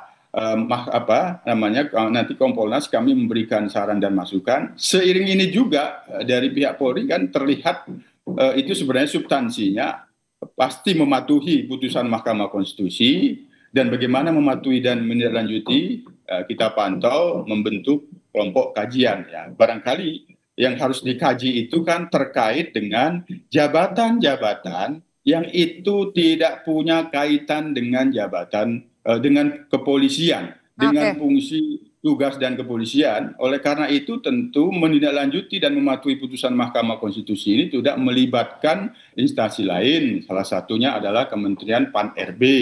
Itu juga perlu mendapatkan posisi jelas, karena pengisian jabatan yang dari anggota TNI dan anggota Polri itu sesungguhnya diatur di peraturan pemerintah. Namun inilah yang sekali lagi kita akan memberikan saran dan masukan, akan memberikan kajian, sementara kita bisa menyampaikan sesungguhnya berdasarkan, sekali lagi, ini kan yang tertulis, berdasarkan pertimbangan Mahkamah Konstitusi di halaman 180, Mahkamah perlu menegaskan jabatan yang mengharuskan anggota Polri mengundurkan diri atau pensiun dari dinas kepolisian adalah jabatan yang tidak mempunyai sangkut paut dengan kepolisian. Ini ya juga harus dikaji dan dipahami. Walaupun terkait dengan amar itu menyatakan prasa tidak berdasarkan penugasan dari KPN itu bertentangan dengan Undang-Undang Dasar, tapi memahami putusan MK itu tentu juga memahami bagaimana pertimbangan MK di dalam memberikan putusan tersebut. Oke, saya mau ke Pak Ruliandi. Pak Ruliandi, berarti kalau misalkan menurut statement Anda seperti itu, keputusan MK tidak berimplikasi apapun dong dengan Polri saat ini gitu? Ya. Jadi putusan MK itu tidak berimplikasi terhadap penugasan jabatan sipil Polri di kementerian lembaga. Ya, karena dengan adanya putusan MK maupun tidak ada putusan MK sekalipun itu tidak memberikan dampak apapun. Karena pasal 28 ayat 3 konteksnya itu adalah sebetulnya yang dipahami oleh pembentuk undang-undang Polri pada saat itu mengkhawatirkan Polri jangan terlibat dalam politik praktis ya, termasuk pasal 28 itu sebetulnya satu nafas ya dengan ayat sebelumnya, pasal 28 ayat 3 tadi ya, dengan ayat 2, dengan ayat 1, sehingga kita bisa pahami apa sebetulnya original intent maksud pembentuk undang-undang menormakan pasal 28 ayat 3 tadi, bahwa Polri kalau mau duduk di jabatan instansi di luar itu harus mengundurkan diri atau pensiun. Nah, ternyata di penjelasan itu diperketat. Ya udah, itu yang tidak ada sangkut pautnya dengan Polri. Makanya tidak ada sangkut pautnya dengan Polri, atau tadi kan alternatif ya, atau tidak berdasarkan penugasan Kapolri. Itu sudah benar sebetulnya.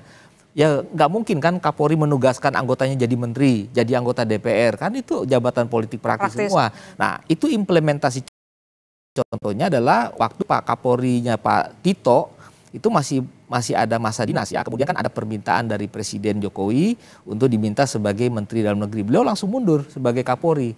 Nah, itu implementasi pasal 28 ayat 3 untuk jabatan politik praktis. Jadi tanpa ada putusan MK sekalipun tidak ada masalah. Dengan adanya putusan MK pun juga tidak ada masalah mengenai penugasan Polri aktif di jabatan sipil sepanjang Undang-Undang ASN tidak pernah dibatalkan oleh MK atau dirubah oleh pembentuk undang-undang. Kecuali Undang-Undang ASN itu kemudian diuji materi kalian lagi? Ya, itu lain lagi. Kalau diuji materi, objeknya adalah Undang-Undang ASN. Ya, Undang-Undang ASN itu baru bisa menjelaskan apakah kedudukan-kedudukan itu berpengaruh tidak dengan kepolisian, kan? Itu korelasinya di sana. Tapi hari itu yang diuji oleh MK adalah Undang-Undang Polri sebetulnya. Nah, Undang-Undang Polri sendiri di dalam penjelasan umum sudah menampung Undang-Undang Kepegawaian. Nah, artinya ini Undang-Undang Kepegawaian adalah bagian dari Undang-Undang ASN ya. Kita kan sekarang mengenal dengan istilah Undang-Undang ASN. Oke, jadi menurut Anda seharusnya MK ini lebih detail lagi untuk memasukkan amar putusan atau seperti apa? Jangan sampai kemudian semua orang ini multitafsir, semuanya jadi bingung. Ya, di dalam hukum acara manapun, termasuk tadi saya koreksi ya, saya meralat bukan pasal 54, pasal 57. Undang-Undang MK mengatakan putusan MK yang mengabulkan permohonan itu dimuat dalam berita negara. Jadi yang dieksekusi adalah amar putusan. Yang dilaksanakan adalah amar putusan. Kenapa? Amar putusan itu isinya menyatakan mengabulkan permohonan. Kan judulnya gitu pasal 54 Undang-Undang MK. Jadi jangan lari dari amar putusan. Harusnya kalau mau jelas. Bukan pertimbangannya. Jangan pertimbangannya yang bermacam-macam pokok-pokok pikiran para hakim-hakim itu kemudian sejalan tidak dengan amarnya, kan begitu kan. Nah tadi kan ada bagian konteks tertentu yang sejalan dengan amar dan mengenai jabatan-jabatan sipil itu. Tapi kalau misalnya tidak sejalan, maka yang dipakai adalah amarnya. Gitu. Oke, saya terakhir ke Pak Yusuf. Pak Yusuf, terkait dengan kita masih menunggu bagaimana pertimbangan ataupun keputusan Pokja akan seperti apa, bagaimana kemudian Kompolnas akan melakukan pengawasan dari sisi Kompolnas ini sendiri. Iya, tentu kami tegaskan sekali lagi ya, posisi Kompolnas tentu mendorong kepolisian, Polri ya mematuhi putusan MK. Hanya bagaimana mematuhi dan menindaklanjuti memang itu kita memang perlu mendudukkan pemahaman yang tepat sesuai dengan yang dimaksud oleh putusan MK. Yang salah satunya memang kita perlu membuat kajian yang itu memahami betul bagaimana amar dan pertimbangan. Tadi sebenarnya sudah ditegaskan oleh MK. Saya ulangin lagi bahwa di pertimbangan MK itu sudah tegas itu. Mahkamah perlu menegaskan jabatan yang mengharuskan anggota Polri mengundurkan diri atau pensiun. Ini kan tafsirnya MK terhadap pasal 28 ayat 3. Mengharuskan diri mengundurkan diri yang tidak mempunyai sangkut paut. Nah, oleh karena itu PR yang selanjutnya tentu melihat ini jabatan-jabatan yang itu dipastikan tidak punya sangkut paut. Dan ini PR kita juga apabila nantinya ada kekosongan hukum untuk membuat jabatan-jabatan mana. Nah, tapi di Undang-Undang ASN disebut itu jabatan tertentu. Di Undang-Undang nomor 20 tahun 2023 itu kan jabatan tertentu. Oleh karena itu, ini ada PR selanjutnya, yang ini tentu perlu ada pengaturan, ketentuan peraturan perundang-undangan yang jelas dan tegas. Jabatan-jabatan mana yang itu menurut peraturan perundang-undangan yang bukan atau tidak punya sangkut paut dengan kepolisian. Tugas-tugas kepolisian, tupoksi kepolisian. Yang perlu menjadi PR kita selanjutnya. Putusan MK sudah tegas, yang tidak punya sangkut paut dia mengundurkan diri atau pensiun. Oke, jadi jabatan yang tidak ada sangkut pautnya dengan tupoksi kepolisian, ini harus kemudian didetailkan lagi. Betul. Jadi pasal 13 Undang-Undang Polri kan mengatur tugas pokok Polri ya. Kemudian tidak lepas juga dengan pasal 14, selain tugas pokok Polri ada tugas-tugas lain Polri. Nah, tugas pokok Polri itu memang diperintahkan di dalam pasal 148 ayat 4 PP nomor 11 tahun 2017 tentang manajemen pegawai negeri sipil tadi. Bahwa jabatan ASN itu bisa diisi dengan menyesuaikan Undang-Undang Polri. Nah, Undang-Undang Polri itu yang mana yang mengatur tugas-tugas pokok tadi ya, atau yang mengatur sangkut pautnya dengan Polri ya, pasal 13, pasal 14, tentu dengan pasal 2. Polri adalah salah satu fungsi pemerintahan yang menjalankan Harkantipmas, penegakan hukum, pelayanan, perlindungan, pengayoman masyarakat. Nah, itu yang diimplementasikan dalam kementerian lembaga yang meminta anggota Polri untuk ditugaskan di jabatan sipil. Oke, nanti kita akan lihat bagaimana ke depannya soal keputusan MK ini, bagaimana pemerintah untuk bisa polisi dalam tanda petik begitu ya untuk bisa memberlakukan ini dan mengikuti putusan ini. Terima kasih Pak Muhammad Ruliani telah bergabung bersama kami. Kemudian ada Pak Yusuf Warshim, Komisioner Kompolnas juga telah bergabung bersama kami. Sehat selalu Bapak-Bapak. Assalamualaikum. Selamat pagi. Waalaikumsalam. Terima kasih. Saudara, Indonesia mengirimkan pasukan perdamaian ke Gaza, Palestina. Pemerintah melalui Kementerian Pertahanan bilang saat ini TNI akan fokus dalam persiapan pasukan dan ragam logistik yang akan dikirim. Informasinya akan hadir sesaat lagi.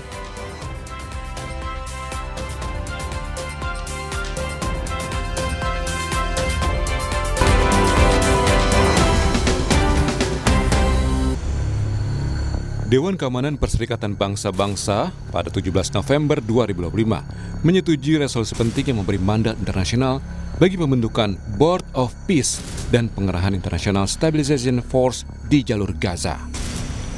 Beberapa elemen utama dari resolusi mencakup pelucutan senjata Hamas, pembentukan pemerintahan teknokrat transisi, dan pengerahan pasukan penjaga perdamaian internasional di bawah komando terpadu.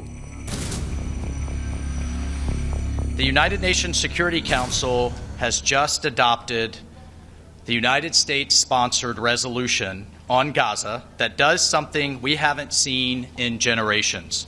It provides a real, actionable pathway to lasting peace for Palestinians and Israelis. And I would encourage everyone around the world, and I would certainly encourage the media to read the entire resolution. Read the whole thing. It is truly a victory for everyone who believes in a future where the Palestinian people can determine their own destiny. Resolusi Dewan Keamanan PBB memberi wewenang kepada negara-negara anggota PBB dan Dewan Perdamaian untuk dibentuk sebagai pemerintahan transisi untuk mendirikan pasukan stabilisasi internasional atau ISF sementara di Gaza untuk dikerahkan di bawah komando terpadu dengan pasukan yang dikontribusikan negara-negara yang berpartisipasi. Namun, juru bicara Hamas, Hashim Qasim bilang, apa yang mereka butuhkan adalah resolusi Dewan Keamanan PBB yang mempromosikan pembentukan negara Palestina merdeka. ما هو مطلوب هو قرار مجلس أمن يمنع استئناف الحرب على قطاع غزة ويدخل المساعدات إليه ويؤسس لمسار سياسي تفضي إلى قيام دولة فلسطينية مستقلة. Di luar keberatan Hamas, Indonesia menjadi salah satu negara yang menyatakan kesiapan penuh bergabung dalam misi perdamaian di Gaza. Presiden Prabowo Subianto beberapa kali menegaskan kesiapan Indonesia. Presiden bilang Indonesia siap mengirim sekitar 20.000 personel TNI bila mandat PBB sudah diterbitkan. Kemudian segera pasukan Israel akan ditarik, tentunya sesuai tahapan-tahapan. Gimana kesiapan Indonesia, kami katakan kami siap. Kalau diminta pasukan penjaga perdamaian, pasukan peacekeeping, Indonesia siap.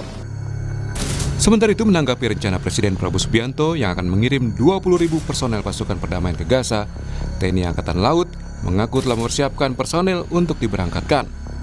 Seleksi personel di Angkatan Laut untuk misi perdamaian sudah dilakukan, juga termasuk kesiapan alutsista. Kata Wakasal, pengiriman pasukan ke jalur Gaza hanya tinggal menunggu perintah dari Presiden Prabowo Subianto. Sesuai dengan arahan dari pimpinan bahwa seluruh jajaran TNI saat ini mempersiapkan diri untuk bisa turut mensukseskan kebijakan pemerintah tersebut. Untuk jumlahnya saya belum tahu pasti, mungkin rekan-rekan wartawan malah sudah lebih tahu, tapi yang jelas untuk kekuatan dari Korps Marinir sendiri adalah batalion-batalion yang mungkin akan disiapkan, salah satu atau antara lain adalah ZENI, kemudian kesehatan, kemudian juga untuk kebutuhan-kebutuhan logistik lainnya juga kita akan selalu persiapkan. Proses seleksi sudah berjalan, saat ini kita sudah mengumpulkan nama-nama, untuk selanjutnya nanti akan kita menyesuaikan dengan kebijakan dari pemerintah, apa saja yang harus kita siapkan, baru kita akan lebih detailkan lagi persiapan-persiapan selanjutnya. Sebelum pasukan dikirim ke Gaza, Wakil Ketua Komisi 1 DPR fraksi Golkar Dev Laksono mengingatkan perlunya poin-poin misi yang jelas, termasuk untuk kesejahteraan warga di sana. Apakah mereka di sana juga bagian dari pelucutan persenjataan Hamas ataupun juga misi-misi yang ada, terus juga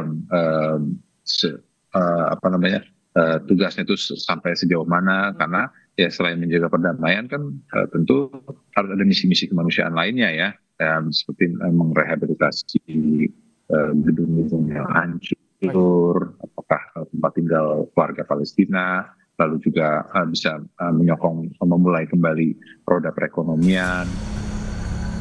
Indonesia menyuruhkan kepada seluruh pihak yang terlibat serta masyarakat internasional untuk mendukung proses perdamaian ini atas nama kemanusiaan. Tim Liputan Kompas TV. Lewat pengiriman pasukan ke Gaza, apa harapan rakyat Indonesia? Kita akan ulas bersama dengan wakil kita di Parlemen, anggota Komisi 1 DPR, fraksi PKB Syamsu Rizal. Selamat pagi, Deng Ical. Selamat pagi, Mas Bre. Assalamualaikum warahmatullahi wabarakatuh. Waalaikumsalam warahmatullahi wabarakatuh. Sehat banget nih, Deng ya. Alhamdulillah. Ya, alhamdulillah. Nah, Deng, ini kan kita sama-sama sebenarnya kita mengapresiasi ya niat mulia dari Indonesia gitu ya dengan mengirimkan pasukan ke Gaza gitu, kita mengirimkan 20.000 gitu. 20.000. 20.000. Ini sebenarnya salah satu yang bisa kita lakukan untuk mendukung resolusi Dewan Keamanan PBB. Nah, yang bisa kita maksimalkan ini apa sih, Deng sebenarnya? Ya, begini Mas Bre dan para pemirsa Kompas, yang pertama kita mesti paham bahwa momentum itu mesti di-create. Dan alhamdulillah seorang Donald Trump dan dibantu oleh seluruh pemimpin negara-negara yang terlibat kemarin di Mesir itu bisa meng-create satu momentum yang baik lah menurut saya. Sehingga apa yang menjadi momentum ini mesti dimaksimalkan. Tetapi di balik itu mesti ada catatan khusus untuk Presiden Prabowo dan kita semua, seluruh rakyat Indonesia, bahwa 20 poin yang ada dalam perjanjian itu adalah poin yang tidak mengatur soal jaminan untuk Palestina merdeka. Jadi roadmap ke Palestina merdeka, pengakuan dari mereka itu belum kelihatan. Jadi poinnya baru pada menciptakan kondisi di kawasan Gaza dan di tepi barat.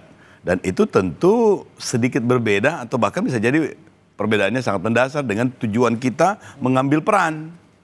Jadi tujuan utamanya kita itu memang konstitusi kita menjamin untuk berpartisipasi dalam ketertiban dunia.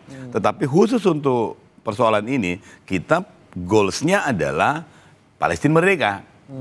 Jadi kita sudah mundur satu langkah, berharap bisa loncat lebih jauh. Karena sebelumnya kita tidak pernah mengakui solusi dua negara. Nah, baru pada kali ini kita mengakui itu menjadi sebuah konsekuensi logis dari perkembangan. Tapi untuk jaminan bahwa Palestina merdeka itu belum ada dalam map ini. Yang ketiga adalah ternyata yang terjadi sekarang ini dari kurang lebih 16 faksi yang ada di Palestina itu lebih banyak yang menolak perjanjian ini.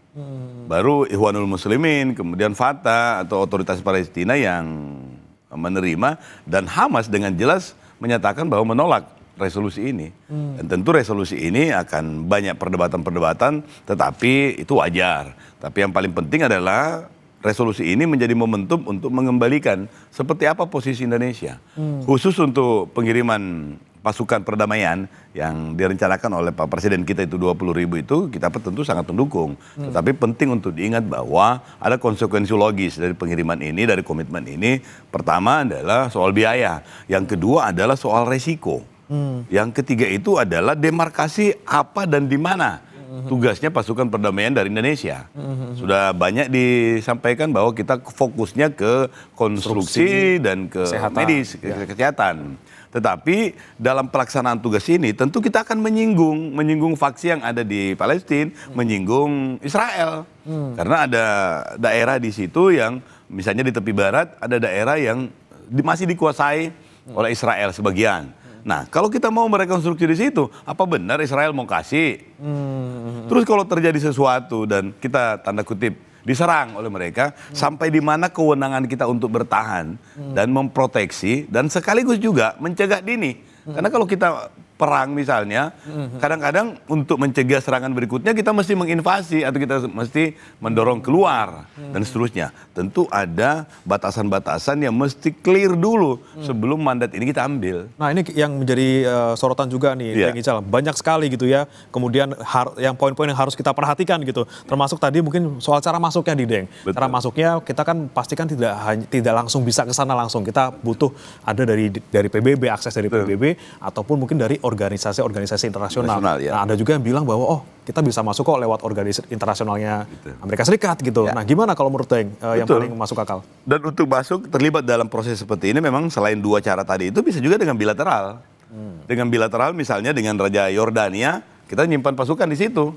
Itu bilateral dan setiap saat bisa di-upgrade tugasnya untuk masuk di Libanon, untuk lewat jalur Libanon atau langsung ke melalui Teluk itu masuk ke Gaza. Tetapi bukan di situ esensinya, karena kalau soal ini sih aman, mau PBB yang memberi mandat, mau organisasi internasional, dan kita sudah pernah mengalaminya semuanya. Dan bilateral juga kita sudah sering. Kita kirim pasukan ke Myanmar, ke Mindanao misalnya, dan itu sangat memungkinkan. Tetapi sekali lagi penting untuk dipastikan bahwa sampai di mana kewenangan tugasnya, di daerah mana, dan yang paling esensi itu adalah jaminan bahwa ini adalah step to Palestina merdeka. Oke, nah itu tadi Deng Ical soal apa saja yang kemudian bisa dilakukan oleh mereka di sana. Tadi kan sudah disebutkan sebelumnya oleh TNI bahwa oke, kita fokus di konstruksi dan juga kesehatan. Kita butuh apa lagi nih Deng? Karena mengingat tadi ada potensi-potensi lain yang kemudian mungkin di kemudian hari bisa terjadi gitu. Yang paling utama itu adalah kita antisipasi terhadap perkembangan eskalasi. Kalau soal kemampuan pasukan kita, hampir bisa dipastikan kita semuanya bisa. Dan dari kurang lebih sudah sekarang ini kalau tidak salah kita sudah 37 kali mengirim pasukan perdamaian itu, selalu hasilnya itu ya overestimate lah. Sudah lebih dari target kita. Dan selalu respon masyarakat lokal itu juga luar biasa. Positif ya. Dan kita selalu menjadi, kadang-kadang menjadi leader bahkan di hampir semua penugasan itu. Kita termasuklah yang diandalkan lah. Nah, alhamdulillah itu adalah kualifikasi yang dibentuk dari proses yang panjang. Kalau saya tidak sama sekali merasa ragu dengan kompetensi yang dimiliki oleh pasukan kita. Nah, yang saya ragukan adalah apakah Pak Presiden ini sudah mendapatkan jaminan bahwa keselamatan prajurit kita yang 20.000 ini, yang walaupun juga mungkin akan bertahap, itu ada jaminan. Jangan-jangan nanti gara-gara persoalan ini eskalasinya bisa meluas. Karena kalau kita mendapatkan serangan yang tidak wajar di luar dari otoritas itu, pasti kita akan membela diri.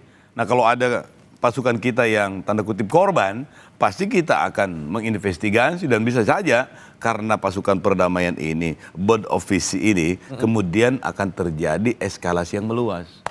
Jangan lupa, karena Mesir, Uni Emirat Arab, Saudi Arabia, yang kemudian ada pasukannya dan tanda kutip sekali lagi diserang dengan tidak semestinya, maka eskalasi ini bisa meluas dan sudah di luar dari apa yang menjadi tugasnya untuk menstabilisasi. Karena International Stabilization Force ini tugasnya itu adalah menutup atau membatasi eskalasinya. Tetapi kalau ini semua tidak clear, ini bisa jadi menjadi meluas. Kelasnya malah meluas, bukan? Berbahaya kan? Ya, makanya kita berharap Pak Presiden yang sudah memiliki kompetensi yang luar biasa bisa memastikan semua ini terjadi, memastikan semua ini fix, baru kemudian kita mengirim pasukan. Oke, kemudian terakhir nih, Deng, yang paling penting soal cuan nih, soal uangnya. Ini gimana nih? Ada 20.000 loh, belum lagi sama logistiknya. Ini bagaimana nih kemudian mekanismenya yang paling masuk akal lah gitu, Deng, kalau kita lihat? Kalau selama ini cuannya kita siapin juga, ada juga siapin. Tetapi yang paling utama itu sumber pendanaannya itu dari pemberi mandat. Dari PBB? Iya, dari PBB atau dari organisasi internasional yang menginisiasi pertemuan ini, termasuk Presiden Amerika itu harus ada jaminan dan mesti clear. Kita pun juga bisa menyiapkan, karena ini juga adalah bagian dari programnya kita untuk menjaga ketertiban dan keamanan dunia. Ini kan kita juga sesuai dengan perintah konstitusi, jadi bersyarat untuk kita mengalokasikan anggaran, tentu sesuai dengan kemampuannya kita. Tetapi yang paling utama, saya pernah katakan bahwa momentum ini adalah momentum untuk memberikan hope bagi masyarakat atau bangsa Indonesia. Caranya bisa saja Pak Presiden ini membuka open donation ke semua warga. Saya yakin dan percaya masyarakat Indonesia itu akan mensupport program-program ini. Dan itu menjadi momentum strategis untuk menguatkan konsolidasi internal Indonesia. Oke, soal dana sih pasti banyak caranya lah ya. Entah dari PBB, dari anggaran kita maupun tadi dari donasi, mungkin kita anggaran donasi. Oke, terakhir Deng Ical, soal lagi-lagi nih, soal agenda kita. Sebenarnya kita kan punya tugas ataupun misi yang mulia gitu. Kita ingin membantu mereka, kita ingin berpartisipasi dalam perdamaian dunia. Tapi ada yang berpikiran kemudian kalau kita masuk dalam ke Gaza sebagai pasukan internasional, ada yang bilang ini kita ngikutin agendanya Amerika Serikat gitu. Setuju. Seperti apa tuh, Dai? Setuju. Tapi saya setuju dengan pendapat ini, dan saya juga ingin mengingatkan bahwa mau ikut siapapun juga tidak masalah. Yang penting sesuai dengan tujuannya kita juga. Kan zaman sekarang ini kan sudah zaman saling menunggangi. Tetapi dalam konteks sinergi. Jangan sampai kemudian kita ikut irama permainannya, gendangnya, tetapi tidak sesuai dengan tujuan kita. Makanya hal paling esensi adalah memastikan goals ini kita juga terakomodasi. Dan saya ingatkan bahwa goals kita itu adalah mendukung kemerdekaan Palestina. Lagi-lagi jangan sampai melenceng dari tugas ataupun tujuan kita untuk memerdekakan Palestina. Keselamatan pasukan kita juga harus dipastikan. Yang paling dananya juga ya harus aman ya, Deng Ical ya. Baik, terima kasih Deng Ical, anggota Komisi 1 DPR RI fraksi PKB sudah bergabung bersama kami di Sapa Indonesia Pagi. Selamat pagi. Assalamualaikum. Waalaikumsalam. Saudara, jangan beranjak, kami akan kembali dengan informasi lainnya. Pencarian korban longsor Banjarnegara masih terus diupayakan. Salah satu faktor kendalanya adalah kondisi tanah di lokasi yang labil hingga menyulitkan pencarian. Selengkapnya sesaat lagi.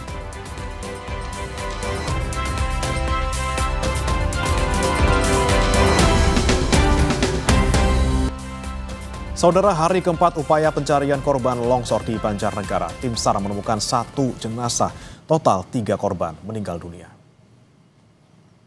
Jenazah korban longsor berjenis kelamin perempuan berusia sekitar 50 tahun. Tim gabungan melanjutkan operasi pencarian di 3 titik lokasi longsor, salah satunya di sektor C yang diduga banyak korban yang tertimbun.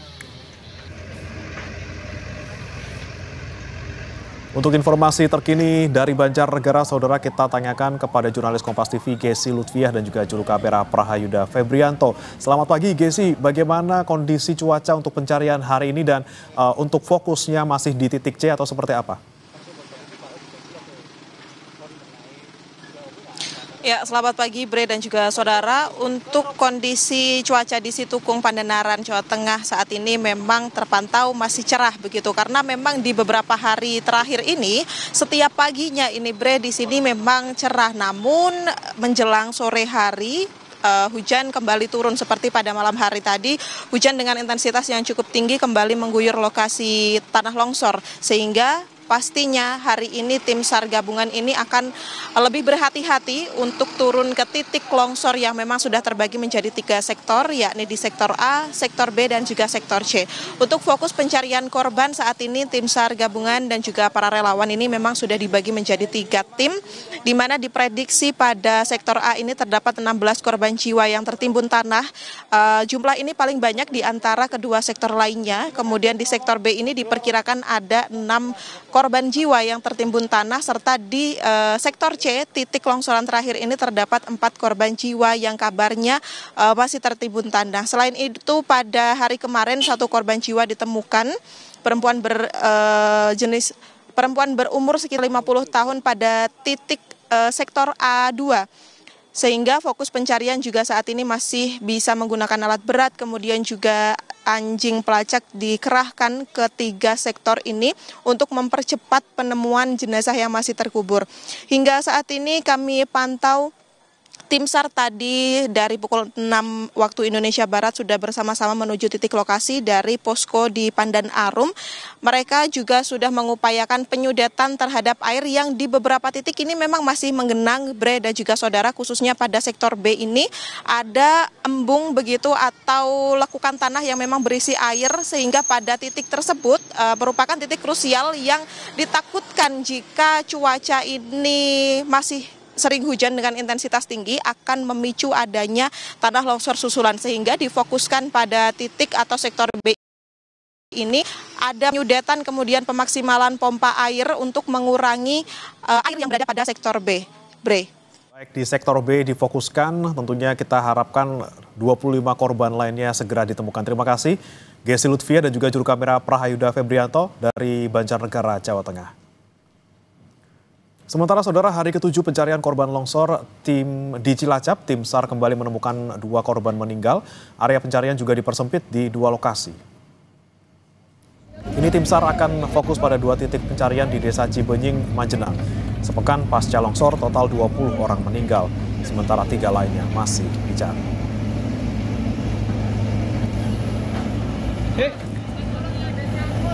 Informasi terkini soal pencarian korban longsor di Cilacap, saudara, kita tanyakan ke jurnalis Kompas TV Ari Himawan di sana. Selamat pagi, Ari. Untuk total korban yang masih dicari berapa dan bagaimana dengan relokasi korban yang terdampak? Selamat pagi, Renana dan juga saudara. Hari ini merupakan hari ke-8 pencarian korban bencana longsor yang ada di Cibening, Kabupaten Cilacap, Jawa Tengah. Hari ini adalah hari pertama penambahan waktu yang diberikan oleh Badan SAR Nasional untuk melakukan sisa dari warga yang diduga masih tertimbun, yaitu sebanyak 3 orang. Sementara korban yang ditemukan hingga 8 hari ini sudah 20 orang yang ditemukan dalam kondisi meninggal dunia. Kepanjangan pencarian ini atau pencarian ini merupakan hasil dari evaluasi dan permintaan dari pihak keluarga yang ingin adanya relawan yang terus mencari keberadaan anggota keluarga mereka. Sementara pihak Basarnas memperpanjang waktu pencarian ini maksimal hanya 3 hari, Bremana. Oke, baik, kita nantikan Ari dari sana pencarian 3 korban yang masih hilang. Terima kasih Ari Himawan melaporkan langsung dari Banjarnegara, Jawa Tengah. Selamat bertugas kembali. Saudara, jangan beranjak, kami akan kembali dengan informasi rapat Dewan Gubernur Bank Indonesia yang digelar 19 November untuk pertama kalinya mengundang Kementerian Keuangan. Kemenkeu hadir diwakili Wakil Menteri Keuangan Thomas Djiwandono. Muncul pertanyaan publik, apakah ini ada potensi intimidatif? Kompas Bisnis akan membahasnya usai jeda. Bersama rekan saya, Putri Oktavian.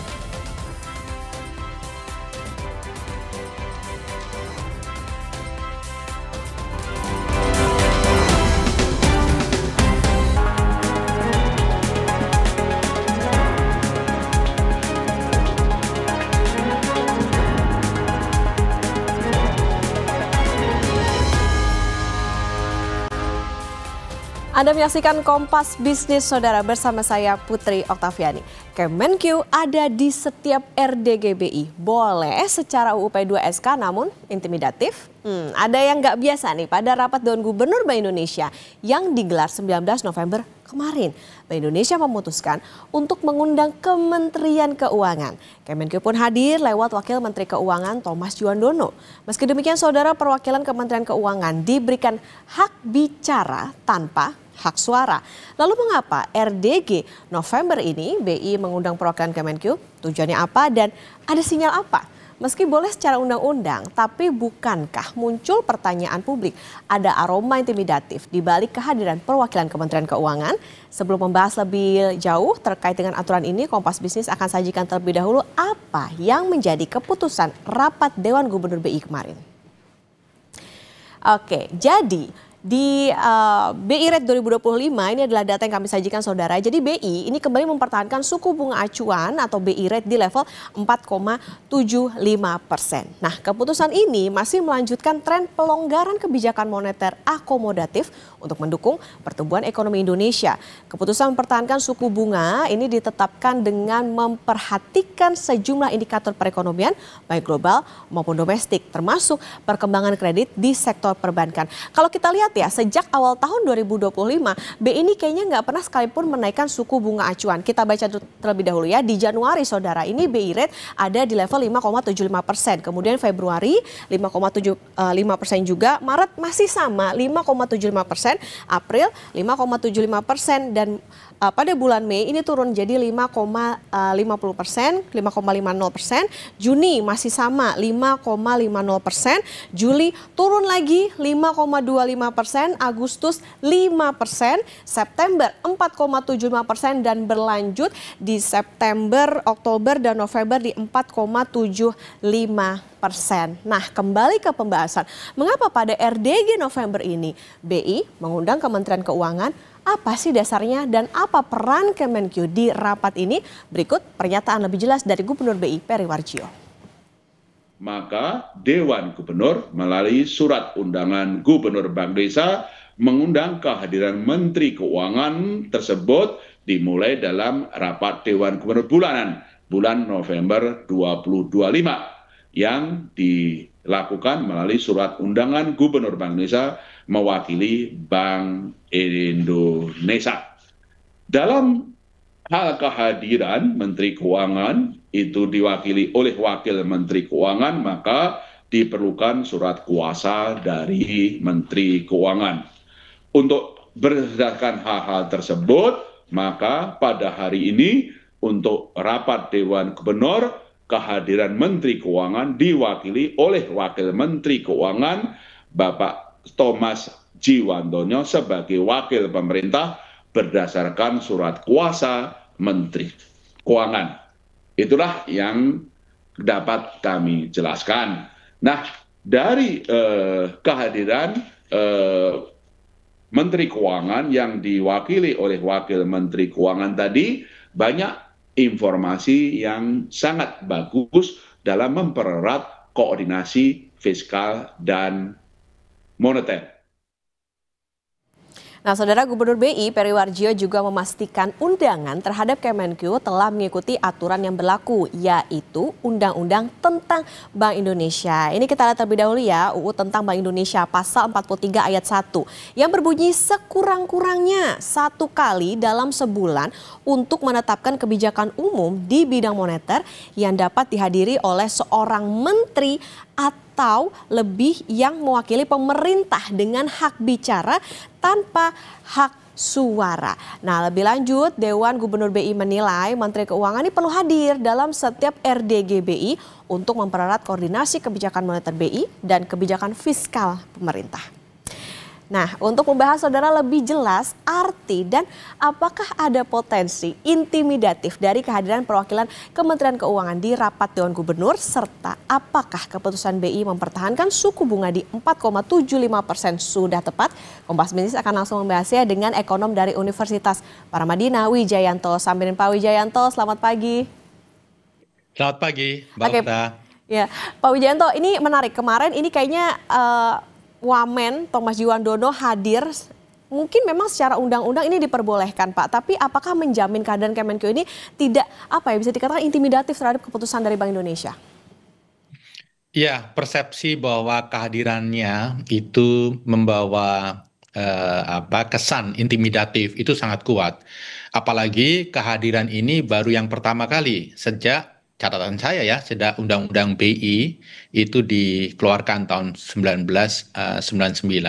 Kemudian yang kedua, ini juga hadir pada saat ada persepsi di mana Kemenkeu terkesan intervensi terhadap kebijakan-kebijakan BI, misalnya terkait dengan isu likuiditas yang baru saja berlalu. Kemudian juga isu independensi BI yang didorong untuk menjalankan burden sharing. Jadi kesan intimidatif itu sangat kental, walaupun menurut UU ini diperbolehkan. Tetapi kembali Mbak Okta, kalau kita lihat bunyi undang-undangnya, ini kan dapat mengundang. Artinya sebagai default dalam kondisi normal itu tidak hadir. Dapat itu artinya ketika kondisi extraordinary. Sehingga justru mengesankan bahwa ada sesuatu yang tidak beres di ekonomi kita, sehingga dalam rapat RDG itu kementerian dilibatkan. Oke, berarti ini menjadi suatu sinyal bahwa memang ada sesuatu nih kayaknya yang perlu dari Kemenkeu tahu atau dari pemerintah tahu. Berarti kan artinya pertanyaannya gini Pak, apa jaminannya atau parameternya yang publik bisa lihat nih bahwa kebijakan Bank Indonesia ini bebas intervensi, tapi bisa dijawab di segmen berikutnya Pak Wijayanto. Tetap bersama kami Saudara di Kompas Bisnis.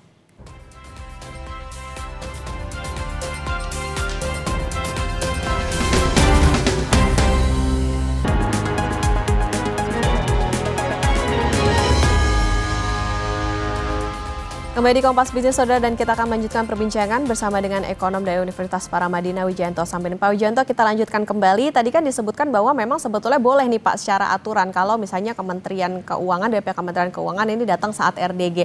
Tapi ada nggak Pak jaminannya atau ini juga untuk menjawab keresahan publik gitu, bahwa publik ini bisa lihat kalau kebijakan Bank Indonesia ini bebas intervensi meskipun kayak kemarin Wamenkeu datang waktu RDG?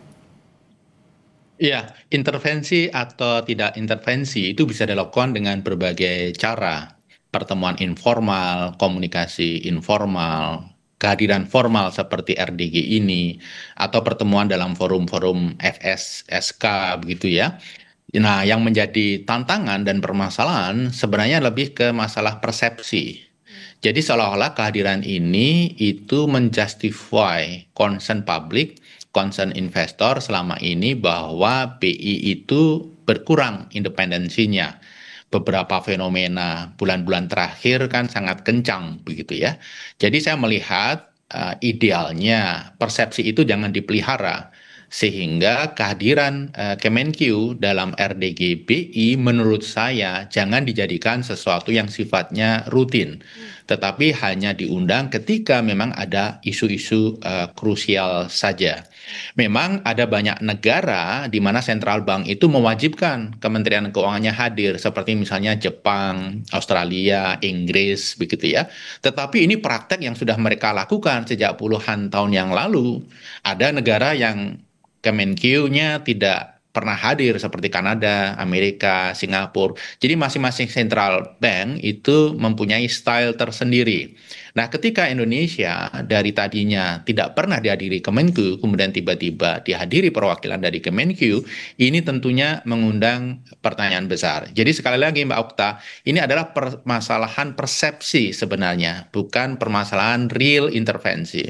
Oke, artinya gini Pak, berarti kalau bisa tadi dikatakan kalau bisa jangan rutin, jadi jangan persepsi itu jangan dipelihara. Berarti Kemenkyu-nya juga harus menjelaskan dong kenapa mereka kemarin hadir di RDG, bukan cuman pernyataan dari pihak Dewan Gubernur BI saja soal mereka ini lagi membangun koordinasi yang baik gitu dengan pemerintah.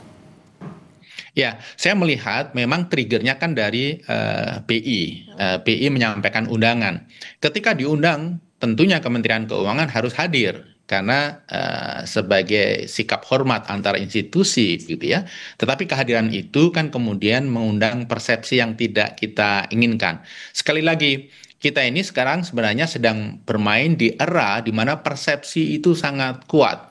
Apalagi kalau kita berbicara rupiah, ini kan sedang dihantam oleh berbagai tekanan. Sehingga bisa diartikan saat ini sebenarnya rupiah merupakan mata uang salah satu yang paling lemah di dunia. Jadi image itu harus dijaga. Apapun untuk memperkuat rupiah itu harus dijalankan. Sesuatu yang sifatnya substantif berupa kebijakan atau sesuatu yang sifatnya persepsi. Seringkali itu performance itu lebih penting daripada substansi. Jadi ketika dua orang ketemu, itu orang sudah bisa memikirkan hal-hal yang sebenarnya tidak dibahas dalam pertemuan itu. Lebih kuat pesan yang disampaikan daripada sekedar narasi yang disampaikan. Oke, Pak Wijayanto, dengan kehadiran Kemenkyu ke RDGBI, apakah bisa disimpulkan begini Pak, bahwa fiskal kita ini lagi semakin butuh topangan kebijakan BI gitu, mengingat 5 tahun terakhir ada tadi sempat disebut juga soal burden sharing saat pandemi, apakah ada burden sharing dalam tanda kutip jilid 2 juga nih di tahun ini? Ya, saya rasa RDG itu kan membahas hal-hal yang sangat sensitif ya. Dan ini akan mempengaruhi kredibilitas rupiah. Misalnya penentuan BI rate, kemudian kebijakan terkait likuiditas, kemudian outlook pertumbuhan ekonomi, outlook inflasi, dan lain sebagainya. Ini seharusnya merupakan kebijakan di mana Kemenkyu sebagai otoritas fiskal dan BI otoritas moneter itu melakukannya secara terpisah. Kalau dilakukan secara bersama, nanti tidak ada check and balances gitu. Sehingga menurut saya cost itu lebih besar daripada benefit terkait dengan kehadiran Kemenkyu. Oke, Pak Wijayanto, kembali penegasan, karena ini lumayan menarik nih Pak. Dalam Undang-Undang Bank Indonesia tegas dibilang ada hak bicara tanpa hak suara. Interpretasi publik gimana nih? Indeks ekonomi apa sih Pak sebetulnya urgensinya?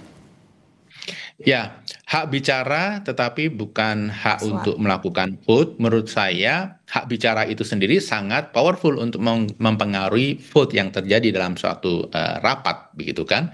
Jadi apakah dia tidak mempunyai hak voting atau tidak? Menurut saya tidak terlalu urgent, tidak terlalu penting.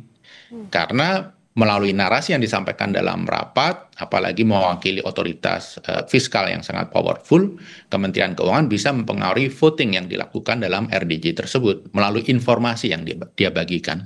Oke, hak bicara itu juga bisa mempengaruhi vote. Apa yang bisa dilakukan Bank Indonesia Pak supaya tetap bisa menjaga independensi di mata publik juga, jangan sampai dipikirkan nih kayaknya apa-apa pemerintah nyendernya itu bisa jadi sama kebijakannya BI aja nih bertumpunya.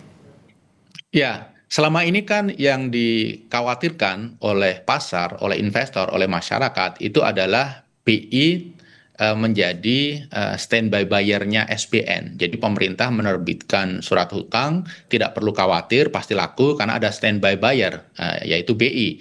Yang ini sering disebut dengan burden sharing. Nah, ini harus diantisipasi sehingga kredibilitas rupiah, kredibilitas fiskal kita, kredibilitas SBN kita itu terjaga. Salah satu cara yang paling simpel adalah untuk RDG bulan depan dan bulan-bulan berikutnya, idealnya Kemenkyu tidak perlu diundang untuk hadir. Komunikasi bisa dilakukan melalui berbagai cara. Yang RDG ini menurut saya terlalu sensitif karena dalam RDG dibahas banyak isu-isu, banyak strategi, banyak kebijakan yang sangat moneter sifatnya. Tapi kenapa gini Pak? Karena Pak Peri justru bilang sebaiknya hadir karena ini terkait dengan koordinasi antar kedua pihak. Ya, saya sepakat dengan koordinasi itu penting. Tetapi apakah koordinasi itu harus dilakukan dalam RDG? Menurut saya ada forum-forum lain yang bisa dimanfaatkan untuk menjalankan koordinasi itu.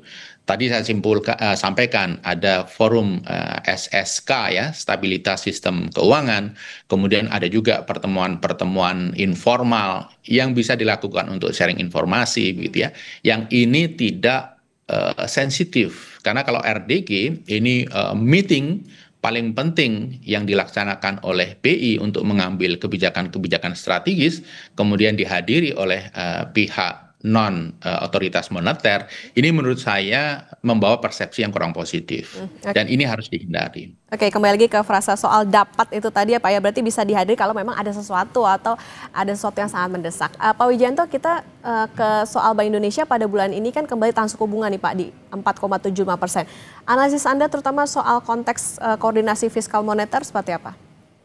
Saya rasa keputusan mengambil BI rate tetap 4,75 itu tidak terkait dengan kehadiran Menkyu. Karena kalau kita melihat fenomena global, fenomena domestik, ya BI rate memang harus dijaga di level 4,75%. Karena kita bandingkan misalnya dengan Fed rate, mereka 4%. Jadi selisih 0,75% itu selisih yang sangat minimal.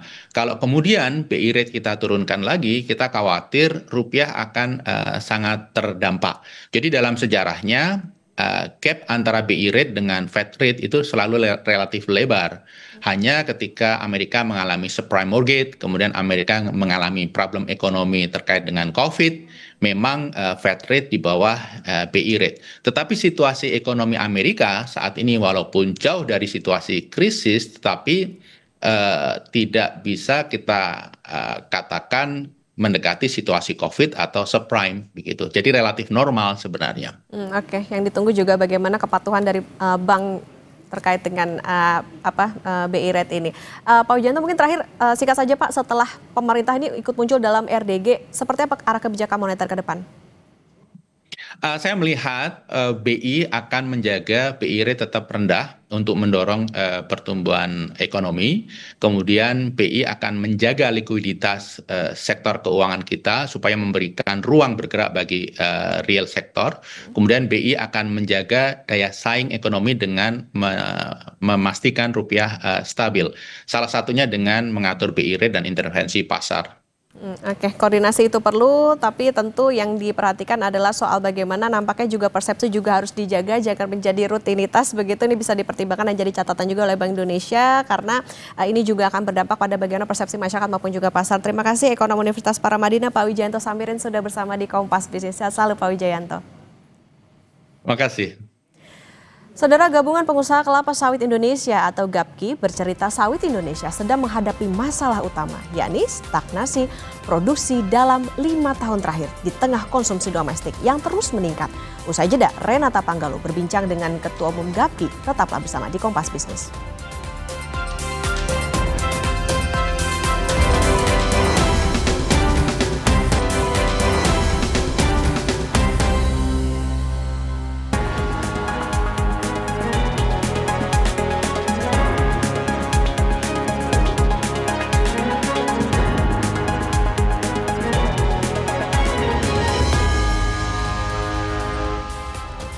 Saudara, Gabungan Pengusaha Kelapa Sawit Indonesia atau GAPKI bercerita, sawit Indonesia sedang menghadapi masalah utama, yakni stagnasi produksi dalam 5 tahun terakhir di tengah konsumsi domestik yang terus meningkat.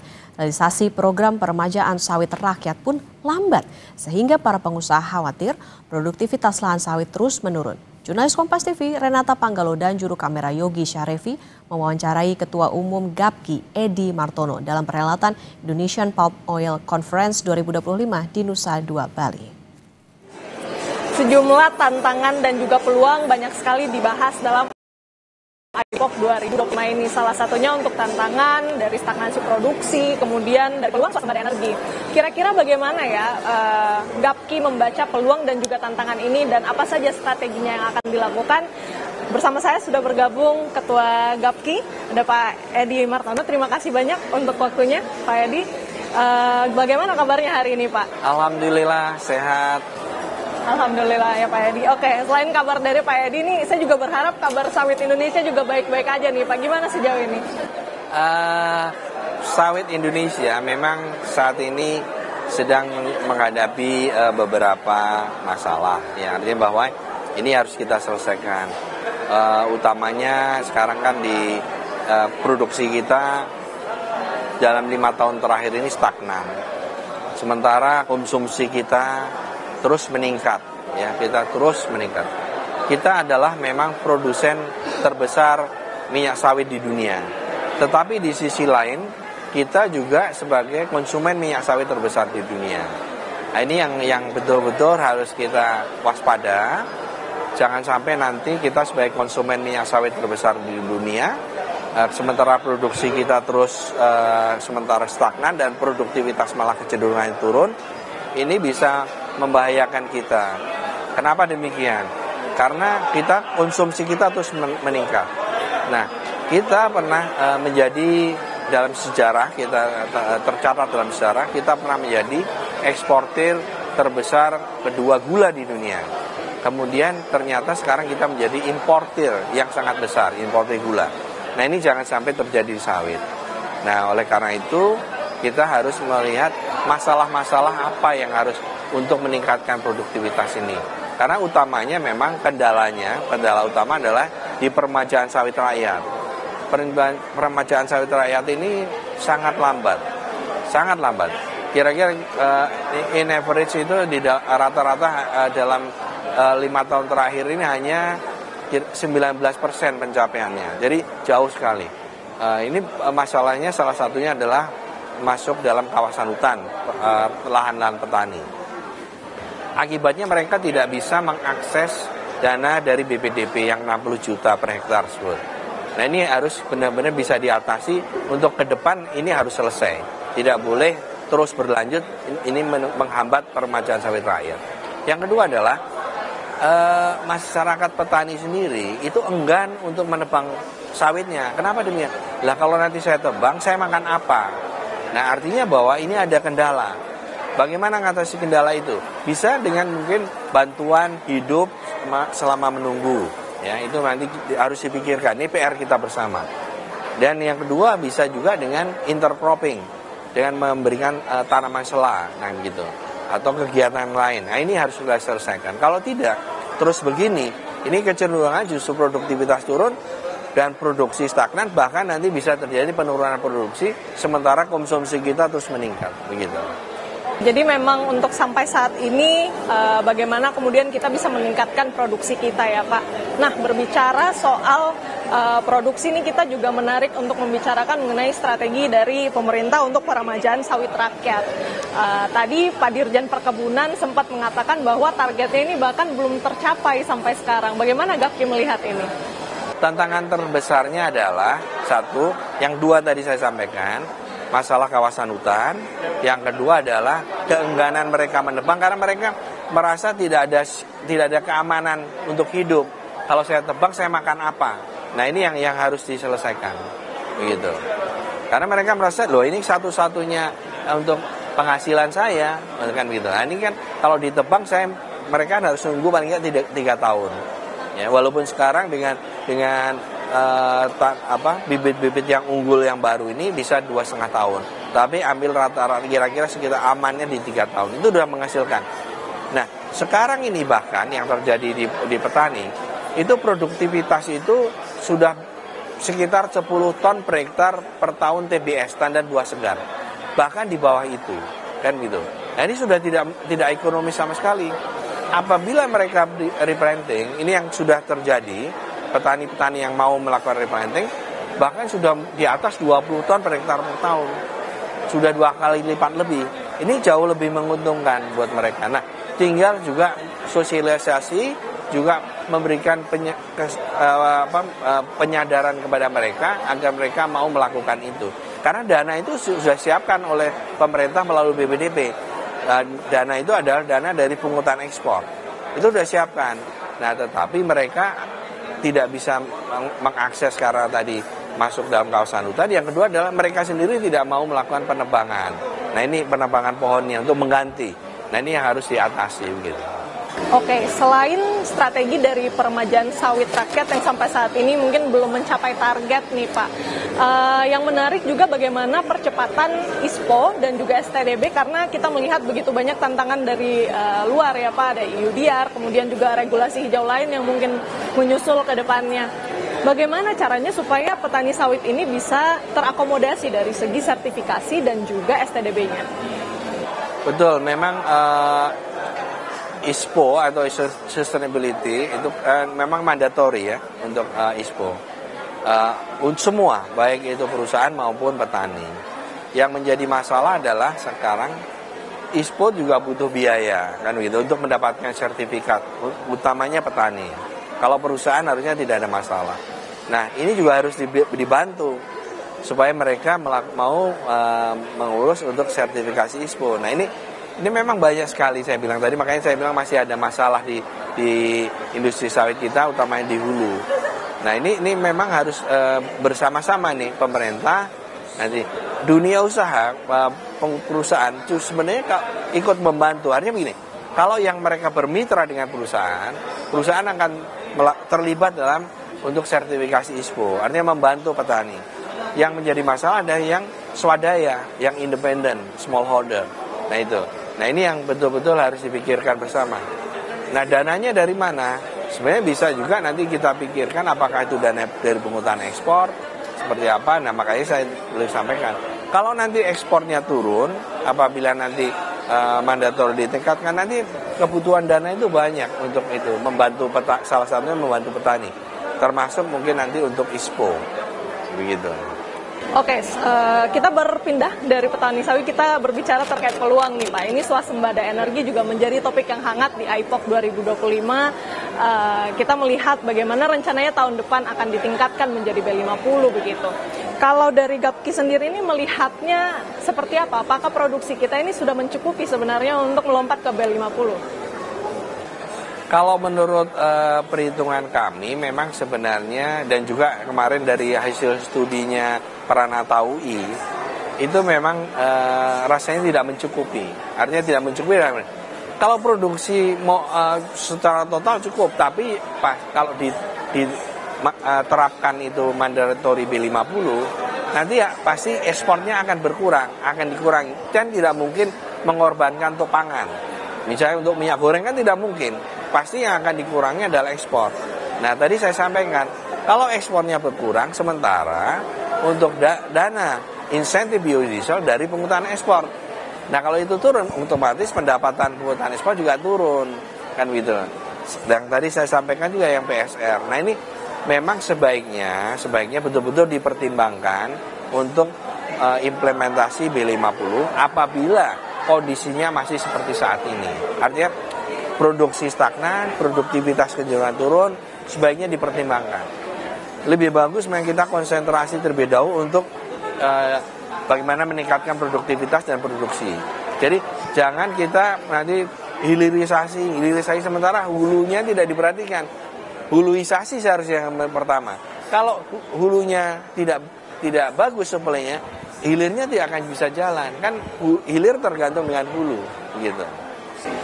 berbagai tantangan saudara yang masih dihadapi industri sawit Indonesia, baik itu dari sisi petani sawit yang masih membutuhkan dorongan untuk sertifikasi dan juga SPDB, kemudian bagaimana menyediakan produksi sawit ya, mendorong produksi sawit untuk swasembada energi 5 tahun ke depan cukup ambisius targetnya, dan sebenarnya kalau dari sisi pengusaha begitu ya, yang titik aman untuk sekarang adalah B40. Nah, bagaimana langkah yang harus diambil pemerintah, perlukah masa transisi atau seperti apa yang sebaiknya dilakukan oleh pemerintah untuk melompat ke B50?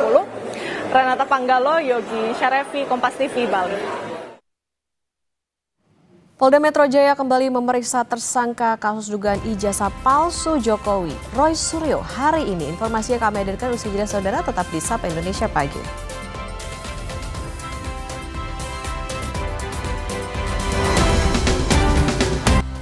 Terima kasih Anda masih bersama kami dalam Sapa Indonesia Pagi. Saudara, Ketua Sidang Komisi Informasi Pusat Rospita Vici Paulin heran dengan KPU Surakarta yang memusnahkan arsip ijazah Jokowi saat maju sebagai wali kota Surakarta karena tidak sesuai dengan ketentuan undang-undang tentang kearsipan.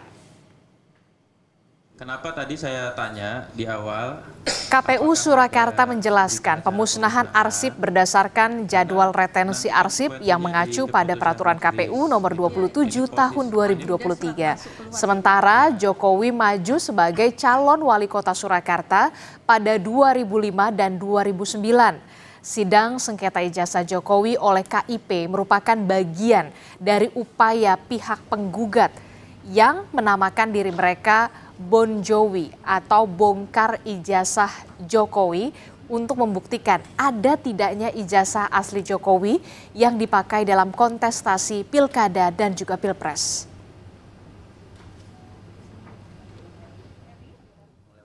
Sebentar. 1 tahun penyimpanan arsip 1 tahun. Yakin? Beda-beda. Ya, buku agenda kan itu agenda. Kan harusnya mengacu ke undang-undang kearsipan ya, itu minimal 5 tahun loh. Minimal.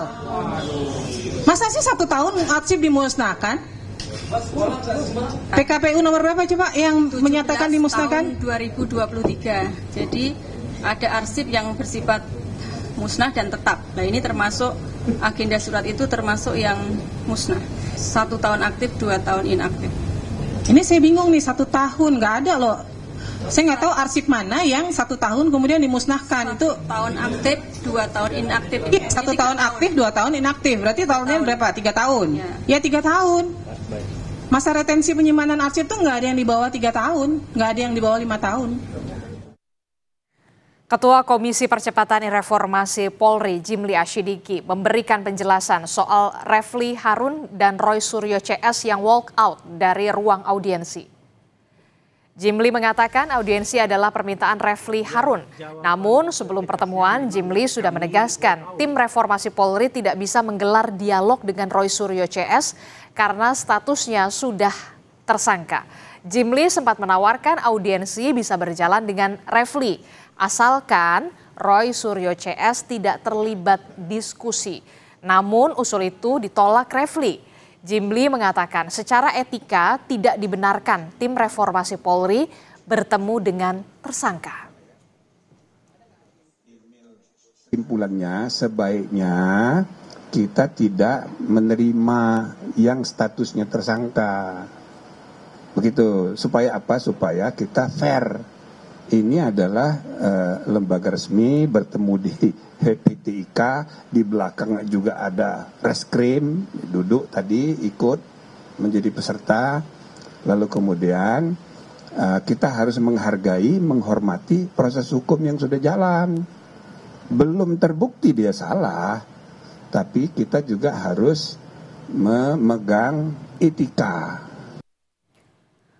Roy Suryo dan sejumlah tersangka kembali diperiksa polisi dalam kasus tuduhan ijazah palsu Jokowi. Pemeriksaan yang dijadwalkan hari ini, saudara, adalah pemeriksaan kedua terhadap Roy Suryo dan tersangka lain di Polda Metro Jaya. Selain Roy, polisi menetapkan ada Resmond Sianipar dan Tifauzia Tiasuma dalam kasus tuduhan ijazah palsu Joko Widodo.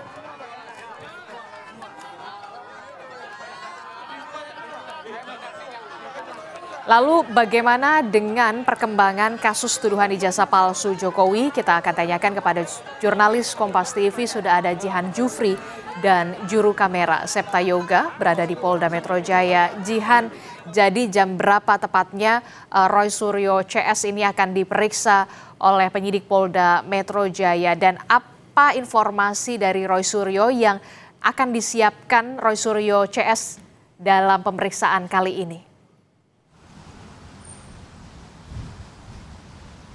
Ya, Adisti dan juga saudara, ini perlu dikonfirmasi bahwa tadi kami sempat bertanya secara langsung terhadap tim kuasa hukum dari Roy Suryo, yakni Ahmad Hozinuddin, bahwa pihaknya ini baru saja menyatakan sekitar pukul 9 tadi tidak ada pemeriksaan yang dilakukan terhadap Roy Suryo ataupun Dr. Tifa maupun Rismon Sianipar pada hari ini. Namun memang siang nanti sekitar pukul 11 siang nanti ini akan dilakukan konferensi pers oleh tim kuasa hukum daripada Roy Suryo dan kedua orang lainnya yang tadi sempat saya sebutkan. Dan memang fokusnya ini akan membahas beberapa agenda, yakni salah satunya adalah update kasus terkait tudingan ijazah palsu Presiden ke-7 Joko Widodo, lalu juga akan menyampaikan sejumlah permohonan melalui berkas-berkas, dan detailnya nanti akan disampaikan pada saat konferensi pers pada pukul 11 siang nanti. Nah, permohonannya terkait apa? Memang tadi dari kuasa hukum sempat menyampaikan, yakni permohonan terkait saksi dan juga ahli yang dapat meringankan daripada Roy Suryo beserta dua orang lainnya yang telah ditetapkan sebagai tersangka 7 November lalu. Lalu memang tadi dari kuasa hukum juga menyampaikan selain saksi, ini juga menyampaikan permohonan untuk gelar perkara khusus. Nah, memang nanti akan disampaikan begitu ya secara lengkap oleh Ahmad Hozinuddin dan juga tim penasihat hukum daripada Roy Suryo, dan menyampaikan juga sekiranya saksi-saksi siapa yang akan diajukan permohonannya begitu ya kepada penyidik ataupun kepada pihak kepolisian. Namun memang kami sudah mendapatkan informasi di antara lain memang saksi-saksi tersebut ini adalah saksi yang mengetahui konteks, yakni alur dari awal kasus ini kemudian bergulir, dan juga saksi ahli seperti mulai dari saksi linguistik, forensik, lalu juga hukum pidana dan juga teknologi informasi, yakni memang fokusnya ini ada dari berbagai macam bidang keilmuan begitu ya, untuk memperkuat lagi daripada informasi-informasi yang akan disampaikan dan juga memperkuat daripada tudingan yang kemudian dikatakan ini oleh Roy Suryo, dan untuk memperkuat kemudian hal-hal yang akan disampaikan kepada pihak penyidik. Daripada saksi-saksi tersebut, ini memang informasinya yang diajukan mulai dari Aceng Fahrullah, yakni dari Universitas Pendidikan Indonesia sebagai ahli bahasa, lalu juga ada Ganjar Laksmana sebagai ahli pidana dari Universitas Indonesia, hingga Henry Subiakto dari Universitas Airlangga sebagai ahli teknologi informasi. Kemudian kita akan nantikan nantinya pukul 11 karena konferensi pers akan digelar sebentar lagi. Kita nantikan kapan juga kemudian penjadwalan daripada pemeriksaan selanjutnya terhadap Roy Suryo yang akan menjadi pemeriksaan kedua, Adisti. Oke, jadi kami akan konfirmasi kembali tidak ada pemeriksaan terhadap Roy Suryo CS sebagai tersangka hari ini, hanya ada pengajuan permohonan soal gelar perkara khusus dan juga nama-nama ahli serta saksi yang meringankan dari tersangka Roy Suryo CS. Konferensi pers akan digelar pada pukul 11 siang nanti. Terima kasih informasinya jurnalis Kompas TV Jihan Jufri dan juga juru kamera Septa Yoga melaporkan langsung dari Polda Metro Jaya. Kita beralih ke informasi lain, saudara. Tim gabungan Polrestabes Medan dan Polda Sumatera Utara telah memeriksa ada 49 orang saksi terkait dengan kebakaran rumah Hakim Kamozaro Waruwu. 49 saksi yang diperiksa ini bukan hanya korban, tetapi juga termasuk saksi, polisi, petugas pemadam kebakaran, petugas kebersihan, dan pihak kelurahan. Penyidik juga mencocokkan antara keterangan para saksi dengan bukti CCTV di sekitar lokasi kejadian. Kapolres Tabes mengatakan ada temuan menarik. Dari hasil pantauan CCTV, kami melihat ada hal yang menarik dan ini yang saat ini sedang kita dalami dengan persesuaian keterangan dari seluruh saksi sebanyak 49. Kemudian kami persesuaian dengan sosial media yang ada. Kami cocokkan secara saintifik. Kami ingin melihat paruh waktunya dan ini yang sedang kita cocokkan. Informasi penting dan juga menarik lainnya dari mancanegara masih akan kami hadirkan usai jeda. Jadi tetaplah bersama kami dalam Sapa Indonesia Pagi.